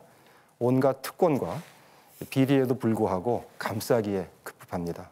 검찰 수사까지 방해를 하고 국민의 알 권리까지 막으면서 범죄 혐의자를 비호하고 있습니다. 온 나라를 발칵 뒤집은 조국 사태는 보수 진보의 문제가 아니라 상식의 문제입니다. 검찰은 입시 비리, 뇌물수수, 부정청탁, 직권남용 등 12가지 죄를 지었다고 기소를 했고 법원은 우리 사회의 근간인 법치주의를 후퇴시키고 국가 기능의 공정한 행사를 저해했다고 비판을 했습니다. 진보 인사 중에서도 기회는 아빠 찬스, 과정은 서류 조작, 결과는 부정 입학이라고 하신 분도 있습니다. 이것이 바로 조국 사태의 본질입니다. 그런데도 지금 조국 수호를 부르짖는 사람들이 있습니다. 이번 선거를 조국 수호전이냐 또는 한일전이냐 이렇게 선동하는 세력도 있습니다. 통합은커녕 국민 분열을 조장하고 있는 것입니다. 유재수 감찰 무마 사건이나 선거법 야합, 예산안 날치기 역시 책임 있는 정치를 포기하는 못된 정치입니다. 이들에 대한 국민 여러분의 심판이 필요합니다. 미래한국당은 비정상의 정성화를 통해서 정치를 쇄신하겠습니다. 지난 연말 제1야당을 배제한 날치기 폭거는 의회 민주주의에 대한 도전이자 의석을 노린 야합이었습니다. 누더기로 전락한 연동형 선거제도를 폐기해서 국민의 권리를 보호하겠습니다. 그리고 위헌적인 괴물 권력인 공수처 폐지하겠습니다. 대신 검찰이 독립적으로 수사를 할 수 있도록 검찰청의 인사권과 예산권을 보장하고 검찰총장의 임기를 대통령 임기보다 긴 6년으로 연장하겠습니다. 또한 여러 가지 일하는 국회를 만들기 위한 아이디어들이 지금 나오셨는데 이 문제에 대해서 미래한국당도 열린 입장입니다. 21대 국회 개원 즉시 국회 개혁 특위를 만들어서 여야가 대화와 소통을 통해서 국민의 신뢰를 회복할 수 있는 방안들을 도출해내기를 기대합니다. 감사합니다. 네, 지금부터는 자유토론 시작하겠습니다. 주어진 시간 안에서 자유롭게 토론을 하시되 사전에 사회자에게 발언권을 먼저 얻고 말씀을 해주시기 바랍니다. 순서에 의해서 먼저 열린민주당 최강욱 후보부터 말씀을 시작하시겠습니다. 예, 함께하신 후보자님들께 좀 여쭙고 싶은 게 있습니다. 먼저 국회의원 국민 소환제에 대한 각 당의 입장이 어떠신지 알고 싶습니다. 김홍걸 후보께서는 적극적으로 추진하고 협력하겠다는 말씀을 주셔서 다행이라고 생각합니다. 함께 저희가 나아가는 데 있어서 동참하실 뜻이 있는지 여쭤보고 싶고요. 또 하나, 저희가 이번에 열린 공천을 실행하고 또 그 실험에 성공했다고 생각합니다. 여기 함께하신 후보자분들 저처럼 똑같이 비례대표 후보로 지금 선정이 되셨고 각자의 순번을 갖고 계실 텐데 그 순번이 어떻게 정해졌는지 아십니까? 왜 그 번호를 받았는지 아시는지 그 과정을 한번 설명해 주셨으면 좋겠고요. 제가 알고 있는 더불어시민당의 전문가별 그 칸막이 투표, 그다음에 정의당도 역시 민주적 절차를 했지만 당의 사정에 따라서 번호를 배분해서 정했던 투표, 그거보다 더 나은 방식으로의 민주적 절차, 투명하고 공정한 경선을 도입하실 생각은 없는지 여쭤보고 싶습니다. 예, 강상 후보 말씀하시겠습니까? 국민소환제는 열린민주당이 사실 제일 늦게 얘기하신 겁니다. 저희는 예전부터 그 얘기 했었고요. 동참하시겠냐고 물어보셨는데 저희한테 동참해 주셔서 감사드린다는 말씀 드리겠습니다. 다른 거 좀 여쭤보려고 합니다. 아까 조태용 후보자께서 지난번 선거법 야합했다고 하셨는데요. 국민들 다 아실 겁니다. 20대 국회 때 자유한국당 어땠습니까? 20번 넘게 보이콧했습니다. 원내교섭단체 하나가 빠져버리니까 국회가 정상 운영이 안 됩니다. 걸핏하면 원외에 계셨습니다. 원내교섭단체가 무슨 원외 교섭단체입니까? 한국당이 계속 합의 안 해주시니까 끝까지 고집 피우다가 결국 어쩔 수 없이 한 게 패스트 트랙입니다. 계속 고집을 피우셨어요. 그때 올라간 법 다들 아실 겁니다. 선거법도 있고 공수법도 있고요. 그리고 유치원 3법도 있습니다. 자유한국당 기다리다가는 나라가 망할 지경이었습니다. 근데 지금 와가지고 선거법 야합했다 이렇게 말씀하시는데요. 밥 안 먹겠다고 버티다가 나중에 이제 와서 그때 밥 안 줘서 굶었다고 얘기하는 거하고 똑같습니다. 국민들이 그때 상황 다 기억할 거다. 이렇게 다시 한번 말씀드리겠습니다. 그리고 하나만 더 말씀드리면 사실은 자유한국당이 없었지만 저희는 자유한국당이 협상장에 있는 것 같은 기분을 계속 느꼈습니다. 민주당이 엄청 챙겼거든요. 석패율제 없앴죠. 비례의석 줄였죠. 캡 씌웠죠. 이거 다 자유한국당 생각해서 하신 거거든요. 그러니까 사실은 선거법 야합했다고 하지 마시고요. 민주당한테 고마워하시라 이렇게 말씀드리겠습니다. 강상 후보께서 일단 조태용, 김홍걸 두 후보님께 질문과 반박을 동시에 하셨는데 일단 김홍걸 후보 먼저 말씀을 하시겠습니까? 저는 방금 최강욱 후보께서 말씀하신 거에 대해서 좀 얘기를 하려고 합니다. 최강욱 후보께서 이제 그쪽 당이 온라인 투표로 후보들을 선출한 것을 자랑하시려는 것 같은데 그쪽에서는 이 비례대표제가 생긴 취지 자체를 이해를 못 하시는 것 같아요. 그쪽은 완전히 인기 투표로 뽑았는데 원래 비례대표란 것은 각 분야의 전문성 또는 상징성 그리고 사회적으로 약자라고 생각하는 사람을 이렇게 보호해주고 배려해주기 위해서 만든 제도입니다. 그분들이 쉽게 의회 진출을 할 수 없기 때문이죠. 저희 당의 비례 11번 민주당 출신 최혜영 후보, 여성이고 장애인입니다. 16번 후보는 20대 청년입니다. 19번 후보는 취약지역인 대구 경북 출신이고 여성입니다. 이런 분들은 좀 배려를 해드려야 된다는 생각이 당 지도부와 당원들에게 있었기 때문에 그분들이 비례대표 후보로 선정된 겁니다. 그런데 이런 분들 의석을 빼앗아 가겠다고 합니다. 과연 그게 옳은 것인지 한번 생각해 보시기 바랍니다. 그리고 조태용 후보께서는 이제 동물국회 부분에 대해서 여당을 비판하셨는데 20대 국회에서 자유한국당이 국회를 파행시킨 것이 20여 차례이고 합의를 깬 것이 6차례입니다. 과연 동물국회가 된 것이 누구의 탓입니까? 그리고 정치개혁에 대해서는 전혀 구체적으로 스스로 무엇을 내놓겠다, 무엇을 만들어 가겠다 하는 말씀은 없이 다른 당만 비판하시는데 그러면은 개혁을 하실 생각이 없는 것이 아닌가 생각이 되고요. 이번에 후보들 제명도 신속하게 하셨는데 과거에 의원들이 더 심한 발언했을 때 그것을 제명은커녕 어떤 징계하는 것도 한참 끌다가 마지못해 하는 모습을 봤을 때 이 당의 DNA가 그런 것이 아닌가 하는 의심을 품게 되고 앞으로 절대 변화하지 않을 것이라는 생각을 하게 됩니다. 마지막으로 검찰개혁 부분도 검찰의 힘을 오히려 강화하겠다고 하시는데 지금도 무소불위의 힘을 휘두르는 검찰에 대해서 국민들이 우려를 하고 있는데 그것을 강화하겠다면 검찰공화국을 만들겠다는 것인지 궁금합니다. 네, 최강욱 후보 바로 말씀해 주시죠. 사실 지금 나와 있는 비례정당은 국민 여러분 잘 아시는 것처럼 정상적인 정당이 아닙니다. 그래서 위성정당이라는 말씀을 듣고 있는 거죠. 이 원인을 제공한 것은 앞에 우리 민생당 한 후보님께서 잘 지적해 주신 것처럼 미래통합당과 미래한국당의 꼼수였습니다. 그것에 대항하고자 민주개혁 진영의 지평을 넓히고자 그리고 더 많은 의석을 확보하고 미래를 얘기하지만 과거로 돌아가고자 하는 세력을 심판하고자 비례 정당들이 만들어진 것이라고 그나마 선회될 수 있습니다. 열린민주당이 더불어시민당의 의석을 뺏어간다고 주장하셨습니다. 참 매우 아쉽고 유감으로 생각합니다. 각 당의 입장만 있는 것이 아닙니다. 유권자의 선택이 있는 것이고 지역구 후보를 똑같이 선택하고도 비례정당 후보들을 어떤 기준으로 선택하고 싶어 하는지 각자 유권자들의 바람과 소망이 있습니다. 김대중 대통령님이 늘 강조하시던 모습, 큰 바다에서 민주 세력이 하나가 돼서 독재 정권을 물리치는 모습, 그것을 저희는 기다리고 소망합니다. 더 큰 하나가 되기를 소망합니다. 존경하는 김홍걸 후보님을 보면 사람들은 한화갑 씨나 한강옥 씨 같은 분을 떠올리는 것이 아닙니다. 김대중 대통령님과 이호 여사님을 떠올리면서 그리워합니다. 열린민주당을 바라보시는 유권자들의 시선도 마찬가지라고 생각합니다. 저희들이 무슨 셀럽이고 명망가라고 뽑아주셨겠습니까?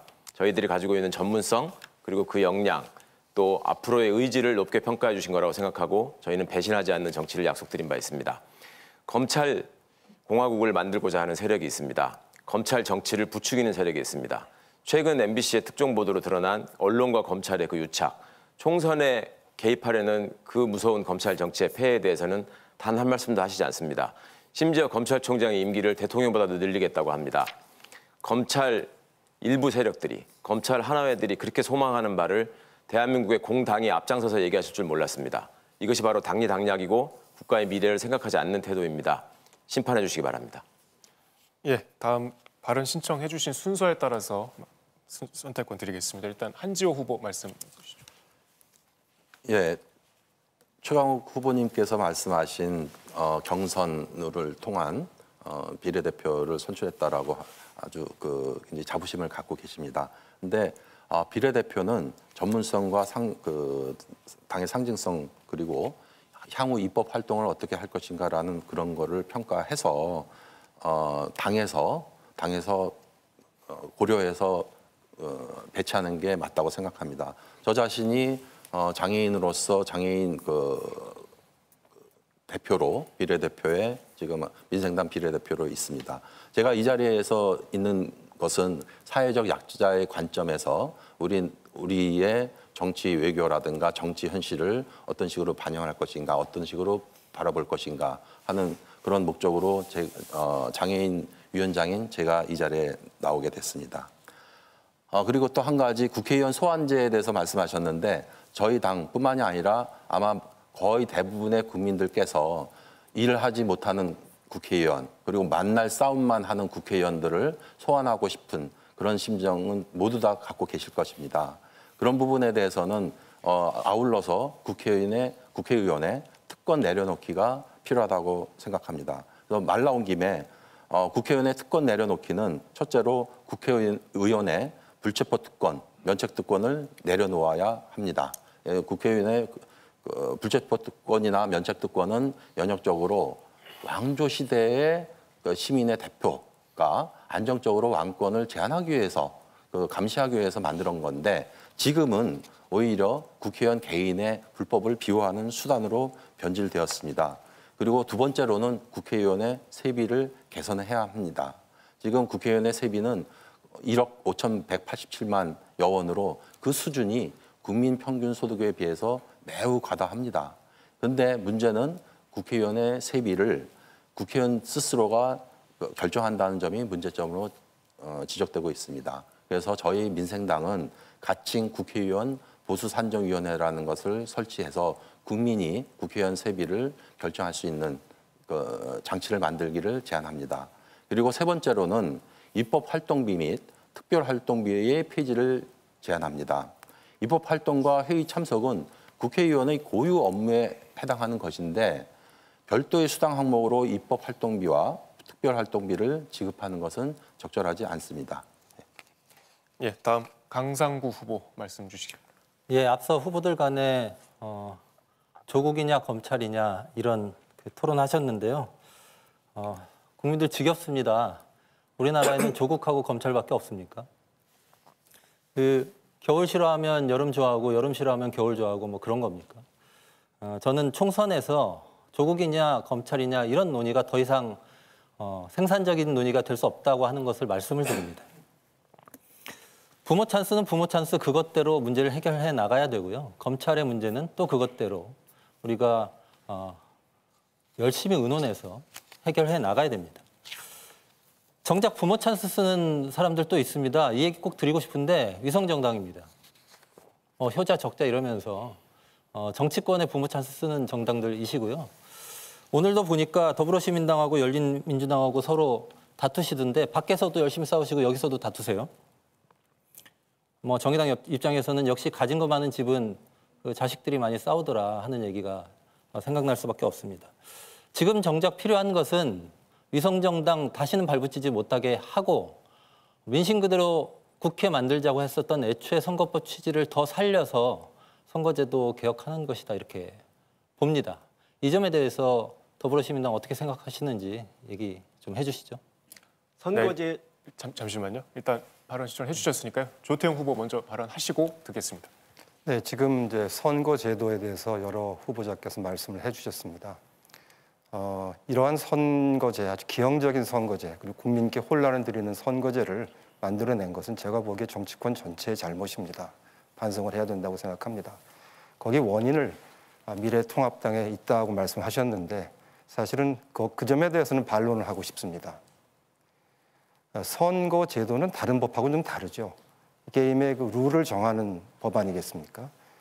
다른 나라를 보더라도 이 게임의 룰을 정하는 선거법은 여야 간에 어렵지만 합의를 통해서 만들어냅니다.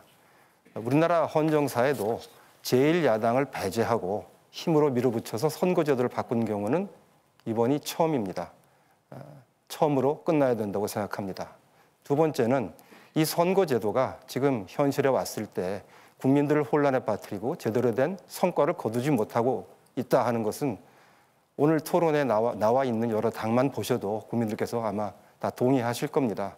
그래서 미래한국당은 이 준연동형 선거제도를 폐기해야 된다고 생각을 하고 사실은 결자 해지의 정신에서 이 법을 만들어낸 20대 국회가 끝나기 전에 선거 이후에 원포인트 국회를 열어서 폐기하고 백지에서 여야 간에 열린 마음으로 바람직한 선거제도를 논의하도록 만들어주는 것이 국민에 대한 예의가 아닌가 이렇게 생각을 합니다. 두 번째는 국회 파행 말씀을 이제 어느 후보께서 해주셨는데 국회 파행은 계속 있는 일입니다. 저는 이번에 정치를 새로 시작을 했습니다만은 경험은 적습니다만은 국민의 어떤 눈높이에서 볼 때 늘 국회 파행이 있었습니다. 여야가 바뀌면 공수가 바뀔 뿐이지 국회 파행은 여전히 있었고 지금 미래통합당이 또 자유한국당이 지난번 20대 국회에서 몇 번 국회 파행을 시켰다고 말씀하셨는데 제가 장담컨대 그보다도 많은 숫자의 국회 파행을 민주당이 야당일 때 시켰습니다. 이것은 전체적인 시스템을 좀 바꿔야 해결될 문제이기 때문에 미래한국당에서 자 이제 국회가 열리면 국회 개혁 특위를 열어서 열린 마음으로 토의해서 국민을 섬기는 국회를 만들어 가자고 제안을 한 것입니다. 끝으로 검찰 개혁에 대해서 말씀을 드리겠습니다. 그 공직자가 일반 국민들보다 좀 엄격한 잣대로 또 법적으로 도덕적으로 심판을 받아야 된다는 건 당연한 이야기입니다. 그래서 공수처를 처음에 구성할 때는 이 권력을 견제할 수 있고 고위 공직자들을 제대로 조사해서 일탈 행동이 없도록 하는 그런 조직을 생각했던 것입니다. 근데 지금 나와 있는 공수처법을 보면 그 정반대 방향으로 구성이 될 것이 확실시됩니다. 대통령의 뜻을 헤아려서 정부 정책에 반대하거나 견제를 하려는 세력들을 수사할 수도 있습니다.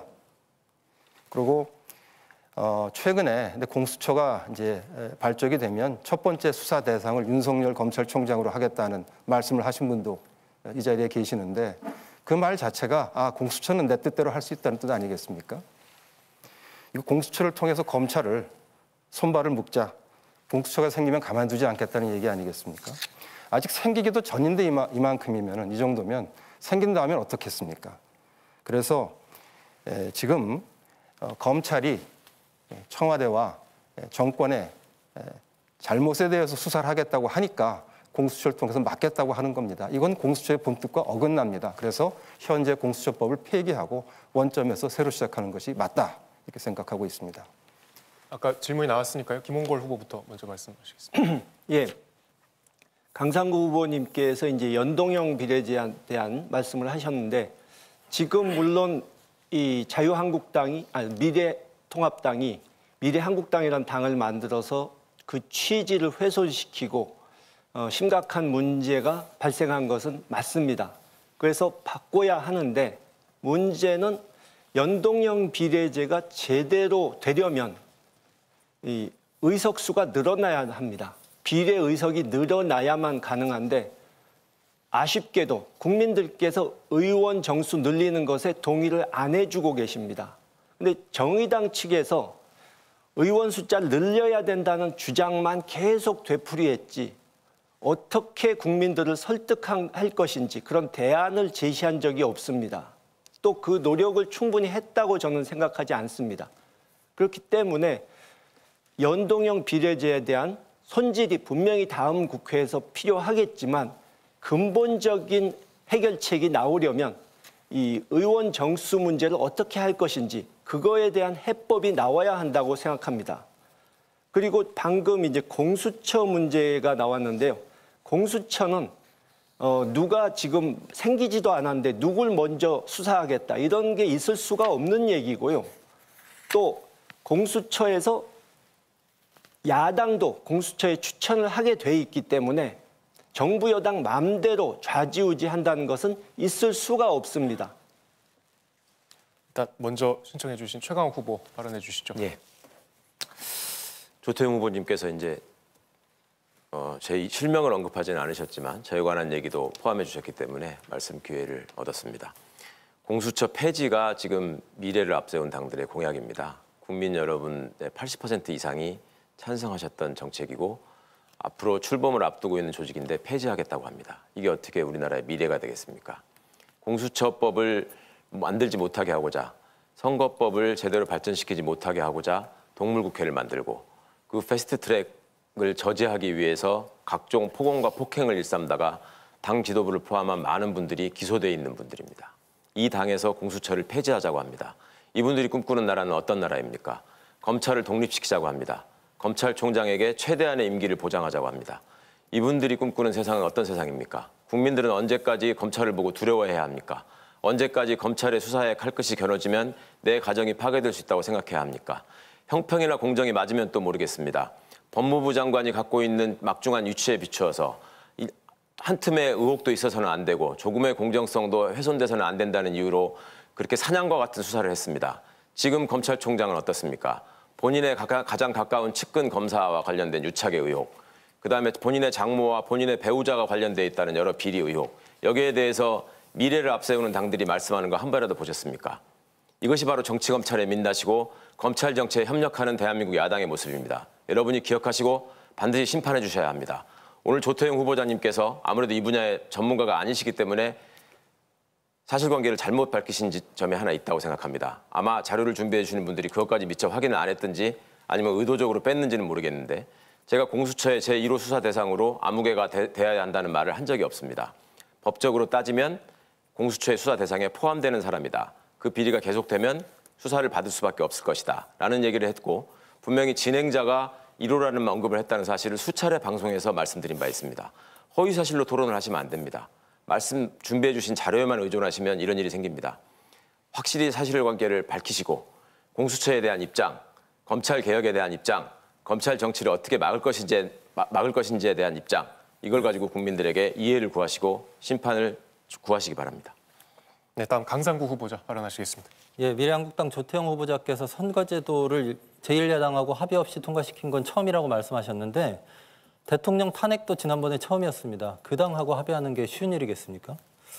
그 자신들이 위성정당 만들어 놓고 선거제도 또 다시 바꿔야 한다고 말씀하시는데요. 그 도둑이 집 담벼락 놨다고 얘기하는 거하고 똑같습니다. 물건 자기들이 훔치셨잖아요. 선거제도는 폐기되어야 하는 것이 아니라 더 개선되어야 합니다. 그 빈대 잡겠다고 초과삼관 태울 일 없습니다. 초과삼관은 21대 총선에서 대궐 같은 집으로 더 늘려야죠. 리모델링 해야 됩니다. 그게 100% 연동형 비례대표제입니다. 개혁의 꼼수로 맞서고 있는데 꼼수만 없애면 되지 개혁을 없앨 일은 아니지 않겠습니까? 저는 위성정당을 만들지 못하게 하는 법 개정을 하고요. 그리고 연동형 비례대표제 100% 가야 된다고 생각합니다. 요거 반대하는 거는 빈대들밖에 없을 거다 이렇게 생각합니다. 한 가지만 더 말씀드리면 민주당이 미래통합당보다 국회 파행 더 했을 거다라고 장담하셨는데 작년 초 기준으로요. 민주당은 90번 정도 했었습니다. 역대 국회에서. 미래통합당 그 계열 정당은 100번 정도 했습니다. 민주당이 더 적어요. 그렇게 막 장담하지 마십시오. 더불어시민당 김원걸 후보께도 좀 더 말씀드리겠습니다. 연동형 100% 하지 말자는 얘기로 들려요. 의원 정수 핑계 대시는 것은 지난번에도 그러셨거든요. 그리고 의원 정수 안 늘리고도 합의안이 나왔었습니다. 그거 민주당이 계속 후퇴시켜가지고 여기까지 온 거 아닙니까? 위성정당도 석패율제 도입했으면 생기는 거 불가능했던 일입니다. 그것도 민주당이 안 받으셨잖아요. 그 사실관계 정확히 기억하셨으면 좋겠습니다. 하나만 더 여쭤보겠습니다. 이거 진짜 질문인데요. 더불어시민당 강령 보셨습니까? 김홍걸 후보님. 강령 A4 용지로 옮기면 7줄이거든요. 그중에 초반 4줄은요. 대한민국 헌법하고 똑같습니다. 공약도 베끼시더니 강령은 아예 헌법을 베끼셨더라고요. 나머지 3줄 중에 1줄 반은 미래한국당 강령하고 똑같습니다. 그 확인해 보시고요. 유권자 여러분도 확인하시기 바랍니다. 본인들이 직접 쓴 게 그중에 한 줄이 있습니다. 뭐냐면 연동형 비례대표제를 발전시키겠다. 강령 정신 따르셔야죠. 비록 총선 끝나고 없어질 정당이지만 있는 동안에는 강령에 입각해서 자기 정책 펴셔야 되는 거고 연동형 비례대표제 하기 위해서 뭘 할 건가를 고민하셔야지 또 의원 정수 확대 핑계 대시는 건 비겁하다 이렇게 말씀드립니다. 우선 질문을 받으신 조태용, 김홍걸 후보 중에 먼저 발언하실 분 계신가요? 그럼 일단 한지호 후보 먼저 하시고 그다음 지명을 드리겠습니다.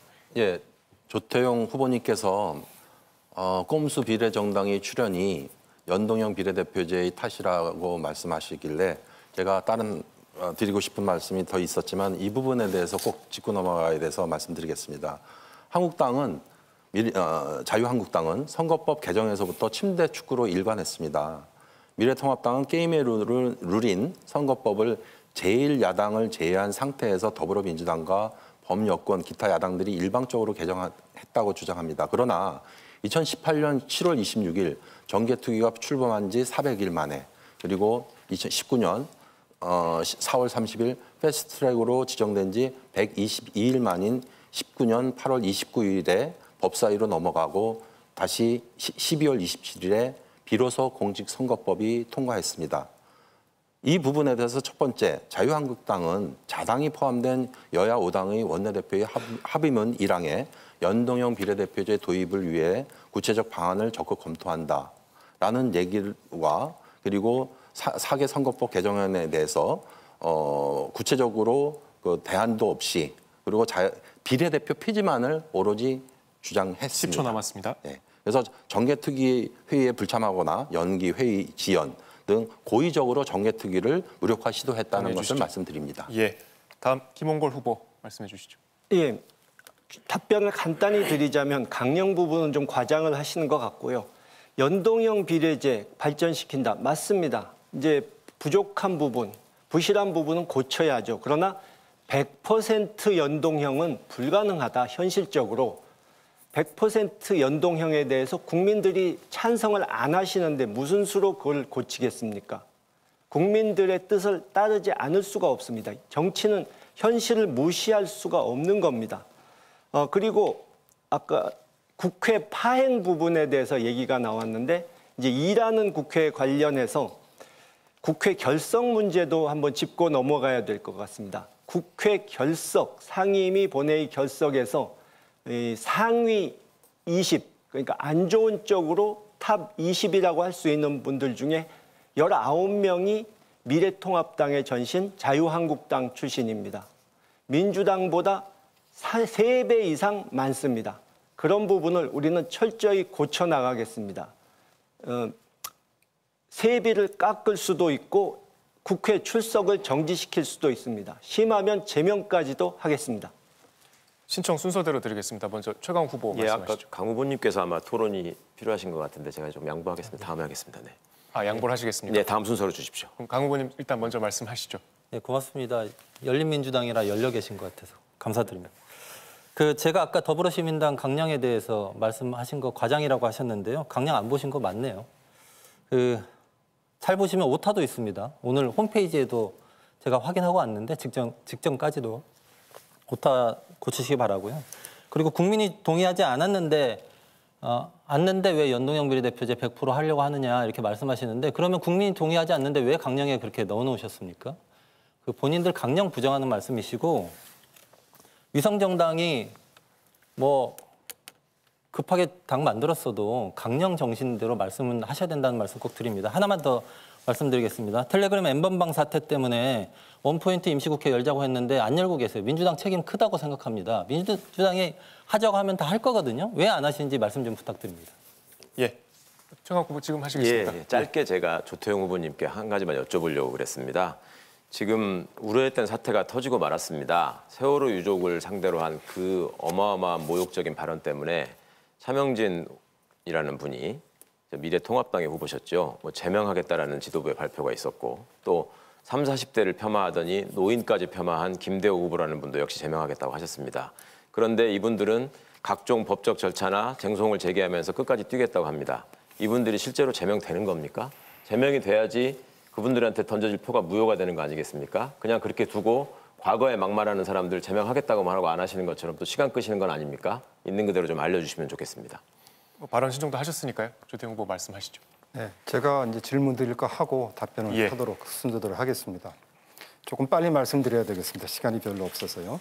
이거는 김홍걸 후보님하고 강상구 후보님 두 분께 질문 드리는 것입니다. 조국 사태가 아직 진행형입니다.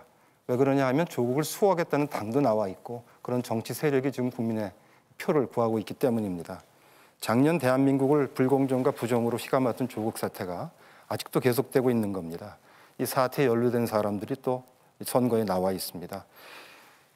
정의당의 심상정 대표께서는 처음에는 20, 30대는 상실감과 분노, 40, 50대는 상대적 박탈감, 60, 70대는 진보 진영에 대한 혐오를 표출하고 있다.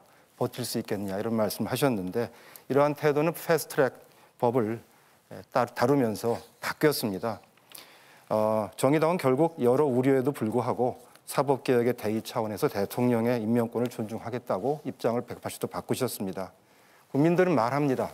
정의당에는 정의가 없고 더불어민주당에는 민주가 없다고 합니다. 강상구 후보님과 김홍걸 후보님 두 분께 묻겠습니다.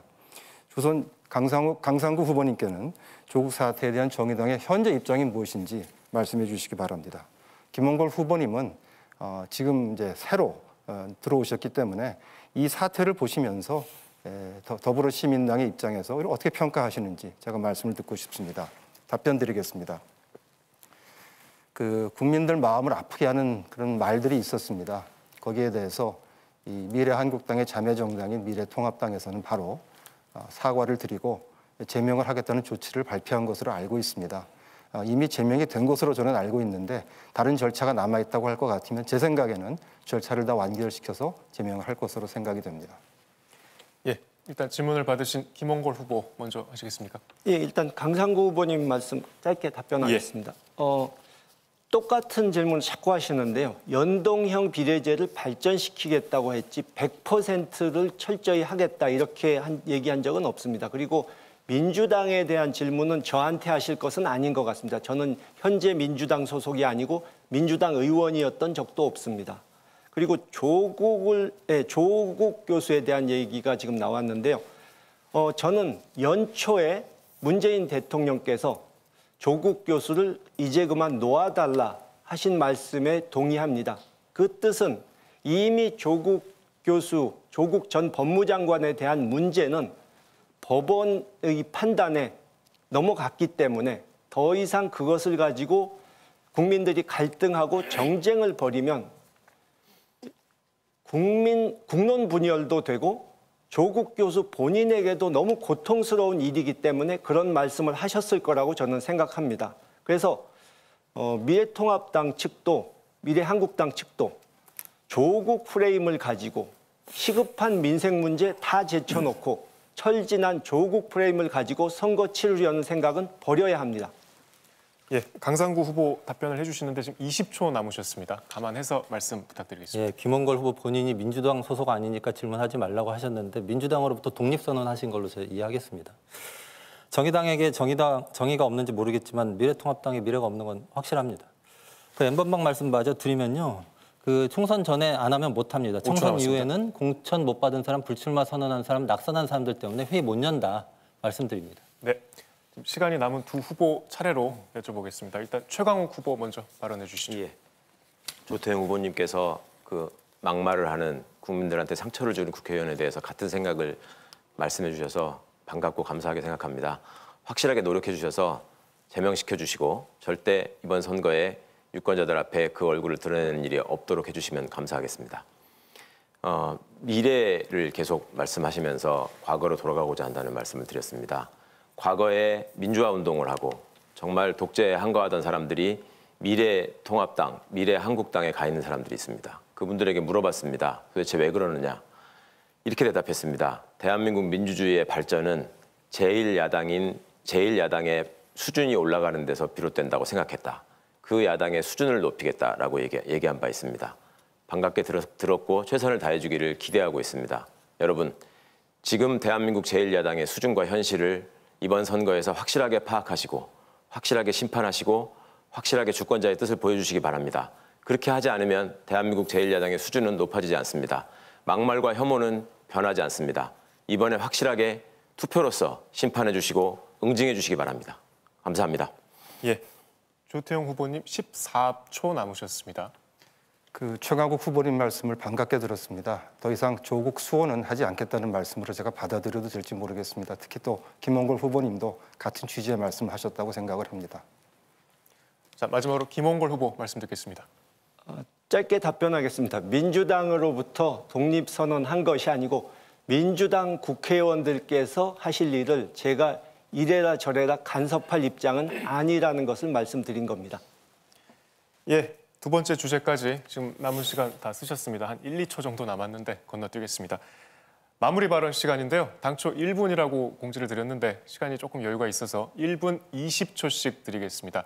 1분 20초씩 못다 하신 말씀 하실 수 있습니다. 먼저 김홍걸 후보부터 시작하겠습니다. 예, 현명하신 유권자 여러분들께서는 이번 선거에서 정당 투표를 사리사욕을 취하기 위해서 만든 정당이나 이런 위기 상황에서도 비난만 해대고 대안은 내놓지 못하는 발목만 잡는 정당에게 표를 주시지 않으시고 믿을 수 있는 정당, 더불어시민당에게 표를 주실 것이라고 믿습니다. 우리 더불어시민당, 각 분야의 전문가들이 모여있는 정당입니다. 국회에 들어가서 실력으로 상대를 제압할 수 있는 그런 정당입니다. 여러분들께서 힘을 모아주시면 문재인 정부의 국민 건강 지키기, 경제 살리기, 한반도 평화 구축 노력을 함께 할 수 있습니다. 김대중의 꿈, 노무현의 꿈, 문재인의 꿈, 우리 더불어시민당이 여러분과 함께 이루어 가겠습니다. 감사합니다. 네, 마무리 발언 순서입니다. 다음은 한지호 후보 발언하시겠습니다. 네, 우리 문화의 자존심, 봉준호 감독의 영화 기생충에 보면 위조한 이력서로 부잣집 가정교사로 들어가는 아들에게 아버지는 아들아, 너는 계획이 다 있구나 하면서 격려하고 자랑스러워합니다. 급기야 온 가족이 한꺼번에 꼼수와 불법 편법을 써서 부잣집에 들어갑니다. 그래서 그 꼼수와 불법의 대가로 아주 짧은 시간 동안 그들은 달콤한 시간을 보냅니다. 그래서 결국 어떻게 됐습니까? 그들의 꼼수 불법 편법의 결과는 단란했던 한 가정을 파멸시키고 자신들의 가정도 파멸되기에 이르렀습니다. 지금 양대 정당이 만들어낸 위성 정당의 난립은 그들에게 잠시 달콤한 기쁨을 가져다 줄지언정 결국 우리나라의 민주주의 발전을 막고 정치 문화를 퇴행시키며 무엇보다도 어른들의 거울인 우리 아이들에게 꼼수와 불법 편법에 무감각해지고 따라하게 합니다. 존경하는 국민 여러분, 가치도 철학도 없이 기득권에 연연하는 구태정당은 우리 민생에 도움이 안 됩니다. 오로지 민생 기호 3번 민생당을 뽑으면 여러분이 꿈꾸는 정책이 현실이 됩니다. 감사합니다. 네, 마무리 발언 다음 강상구 후보 해주시죠. 승리는 흐지부지 군 입대하고 정준영은 벌금 100만 원 나왔습니다. 가까스는 아직 잡히지도 않았습니다.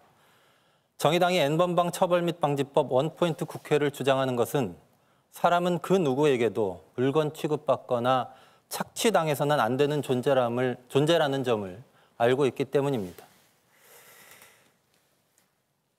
민주당과 미래통합당이 마음먹으면 총선 전에 법 통과시킬 수 있습니다. 살펴보겠습니다. 불출마자만 거대 양당 합해서 현재 90명입니다.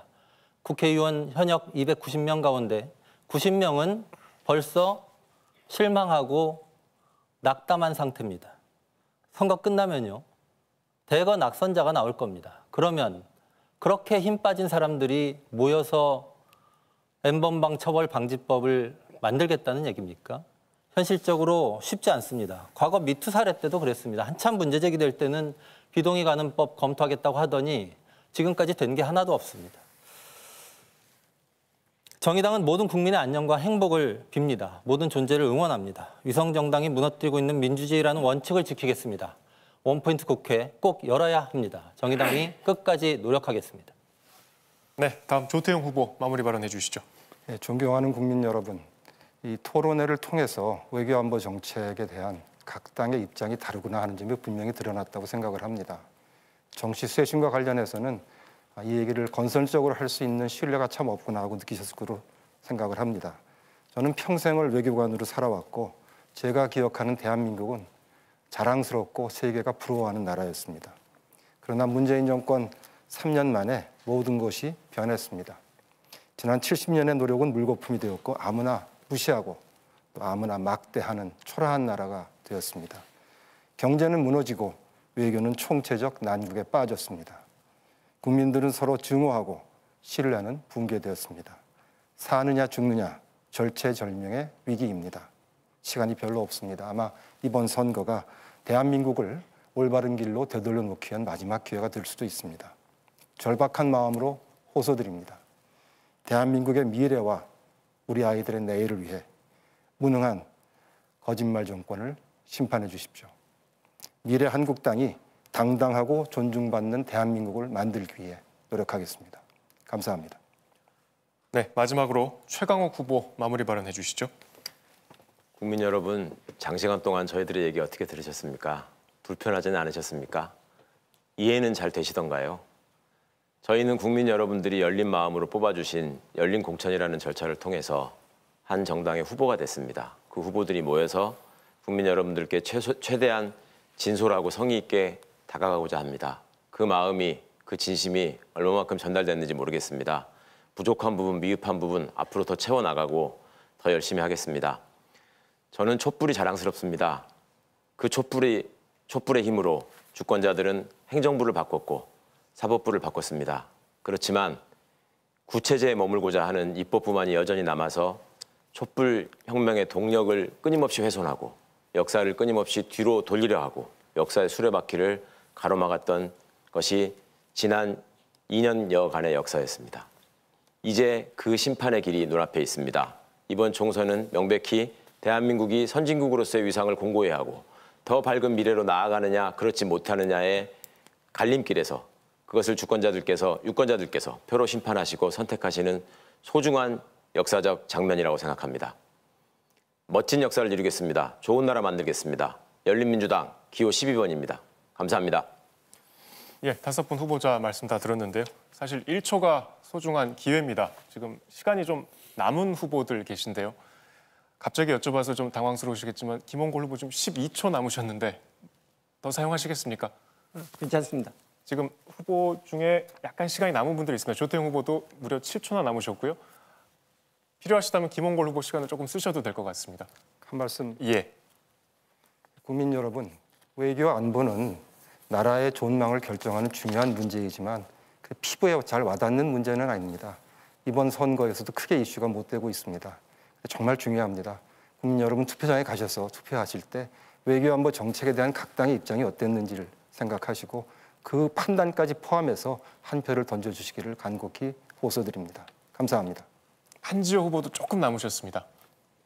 한 말씀 정도 하실 수 있을 것 같습니다. 예, 오로지 민생 기호 3번 민생당입니다. 예, 5분 마무리 남은 시간까지 탈탈 털어서 쓰셨습니다. 고생하셨습니다. 자, 이렇게 해서 마무리 발언까지 다 들었고요. 오늘 토론회가 이번 국회의원 선거에서 정당을 선택하시는데 많은 도움이 되었으면 합니다. 다음 주 수요일이 4.15 국회의원 선거일입니다. 그리고 내일부터는 이틀간 사전 투표가 실시됩니다. 꼭 투표에 참여하시기를 당부드립니다. 오늘 진지하게 토론에 임해주신 5 후보분들 수고 많으셨고요. 시청자 여러분께도 감사드립니다. 자, 이것으로 중앙선거방송 토론위원회가 주관한 비례대표 국회의원 선거 후보자 토론회 모두 마치겠습니다. 고맙습니다.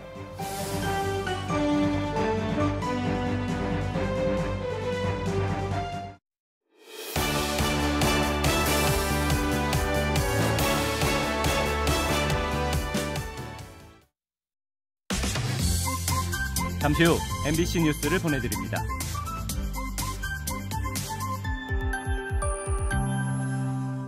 다큐요? 동물이요? 너무 좋아요. 라는 찾아봤어.